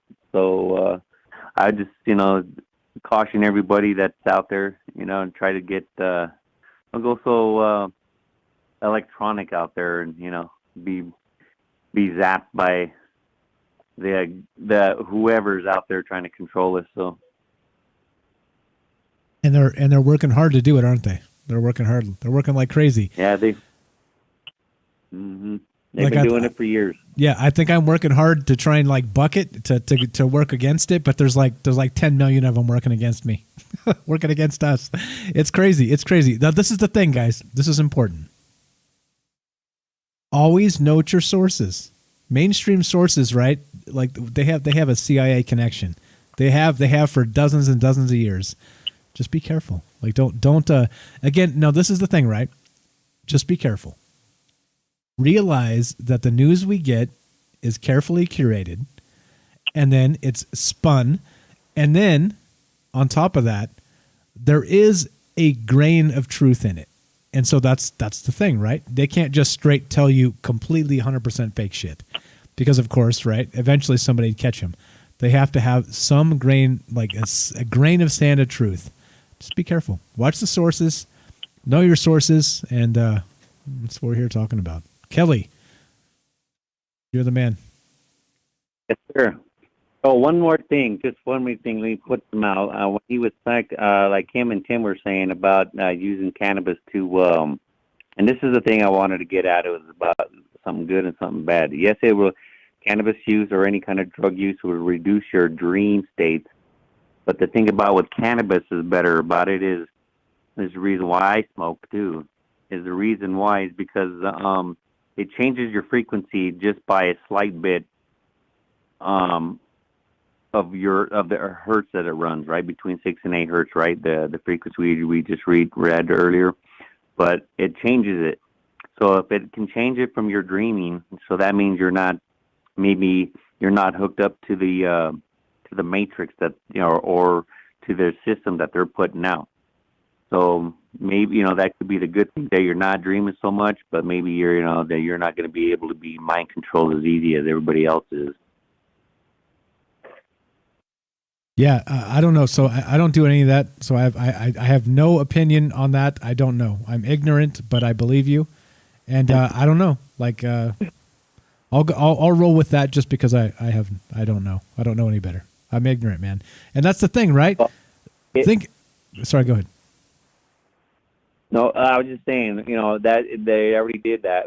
It's already been, they did alpha wave, brain waves on it, and it does change it quite a bit. So, like I said, for me, that's how I take it. And I'm going to say it that way. I'll say it in my opinion that's what it it actually helps out, and some of the stuff that I researched on is like I said, they're looking for 6 to 8 hertz, just kind of like what Tesla was saying. That's why all this electronics and smart shit is coming out. So for me, to counter that is just going to be to change your brainwave on it. But it's going to be harder for them to, because they're going to have it. If they wanted a wide variety, a wide range from all human beings, trying to keep them all docile or, more controllable, I would say, in some capacity or another. That's one way to do it. And I'm not no sheep, so I'm not going to be running in. No one's going to be trying to pull my string. So I'm going to try everything I can do with less fluoride, trying to drain the system of all fluid or all heavy metals and change the brainwaves. And that's what I do. So, cannabis saves the world, man. Oh, yeah. Well, like Sherry says, you're the guy to call to kill the boogeyman. So. Like I said, I'm on your team, Kelly. I'm on your team. Yeah, I don't know. So we can actually get into some of that at some point as well. I haven't actually looked into that. I've heard both sides. I've heard that marijuana in particular is actually like hugely damaging to the brain. You know what I mean? So I've heard both sides. But again, you have to realize there's propaganda, and so trying to figure out the truth yourself. Oh, yeah. That propaganda right there was already, that one I could already tell you it's not, because there was a scientist from, I can't remember her name right now, Angela, I can't remember, but she's from Spain. If you could look her up on YouTube. But she does it, she adds THC into the brain cells. You could even, she shows it under a microscope. So, like, they look like deadened ones, or older, like from an older person. Right, they're more slower, less oxygen. They look like they're dying cells. You add THC to them, they get more active. So it actually helps the brain produce more brain cells. It helps, it helps the brain. I can't remember what it was. It was like a protein inside the brain where it helps produce more. So it helps actually. What it's doing is helps replenishing, and then helps the brain move to that part to where it helps produce more brain cells. Gotcha. Okay. All right. Like I said, I haven't looked into that personally. That's something we can do in the future, for sure. For sure. All right. Yeah, the Delta detector had to. No, sorry. What'd you say? You cut out. Is what it's called. It's called the Delta 9 tetrahydrocannabinol. That's the scientific for the layman is THC. Oh, okay. Well, there you go. That see? Come on, man. I'm just a knucklehead. You got to break it down for me. Okay. All right. All right. Cool. Brother, have a good night, man. It was good talking with you. You too, my friend. Thanks for calling in. Thanks for all the great information. You're the best. We'll talk to you soon. Okay. God bless you and the family. All right, man. You too, bro. Thanks. Have a good night. All right. Look, this is the thing, guys. This is the thing. We were just talking about in the chat. Hold on. When we first started this show, it was Frank and I. And Todd showed up for like 9 seconds. And Richie was the other guy. Two guys, Todd and Richie, showed up for like 9 seconds and they bounced. They're like, yeah, whatever. We're out of here. And then Frank and I did the first show all by ourselves. Nobody listening. Nobody giving a shit. And now, look what's up. Look what's up. And I'm not bragging. I am elated. I'm thrilled. Look at how many amazing people we had call in and contribute tonight. Not just on the phone, in the chat, people out there listening. Holy shit. You guys are the best. Look, again, right? Like it's kind of like a time and pressure, they say, right? Time and pressure. It's like water. Time and pressure, right? Water can take down a mountain. Time and pressure. And holy shit, here we were talking about all kinds of nothing for a very long time. Well, it was something, but nobody was listening. And then suddenly, you snap your fingers, you get enough people, interested parties, and I mean you, interested, smart people, and look at all the amazing calls you get in one night. I can't thank you enough. You make it worthwhile. You make it worth doing. And, like I said, it's the hardest days were the dark days when nobody would even listen. And now we have people listening and calling and contributing. Shit. You guys are the best. You guys are the best. Thank you so much. Like I said, I can't say thank you enough. Otherwise I start sounding like a lying BS politician, which I am not, by the way. So let's finish this up. Let's do it. Let's start with the music. Let's end with the music we began with. And let's talk about troubled minds. Let's talk about us. Let's talk about a community that can get together and discuss the world and our own realities, our own separate realities, and not hate each other. Right? That's literally the best part to me. All the amazing like philosophy talk about consciousness and about dreams and about all these other things. It's just icing on the cake. The fact that so many different people from so many different demographics can get together and be kind to each other and hear what each other have to say, because they understand that any individual doesn't have all the answers, and we're stronger together. It's important. It's critical. It's good stuff. It is good stuff. Like I said, I'm going to stop saying thank you because I'm not a politician. You guys are the best. You guys are the best. Thanks for hanging out. This is the deal. Troubled Minds, Tuesday, Wednesday, Thursday, 7 p.m. Pacific. Tomorrow night, we'll be here with Ash, the reptilian from Mars, probably talking about aliens or UFOs or some other thing. We haven't actually decided yet, so we'll get there. But then Thursday night, I think, I'm not exactly sure, but we may have Timothy, Tinfoil Timothy University on YouTube. We may have him on Thursday. We'll see. Not confirmed. Don't quote me on that. But look, all of these people, Ash included, Timothy, Philip, Kelly, you name it, Axel, Penny, all the way down the line, Beechwood. There's so many names. There's so many names. Just tonight. Thank you, guys. Thank you, all of you. It's amazing. Amazing. We'll be back tomorrow night. We'll be back Thursday night, 7 p.m. Pacific. You guys are the best. You're listening to Troubled Minds. We talk about all of those things that you're not allowed to talk about. And we'll be back tomorrow. God willing, doing it again. Be sure, be strong, be true. Thank you for listening. From our Troubled Minds to yours, you guys are the best. Have a great night. We'll see you tomorrow.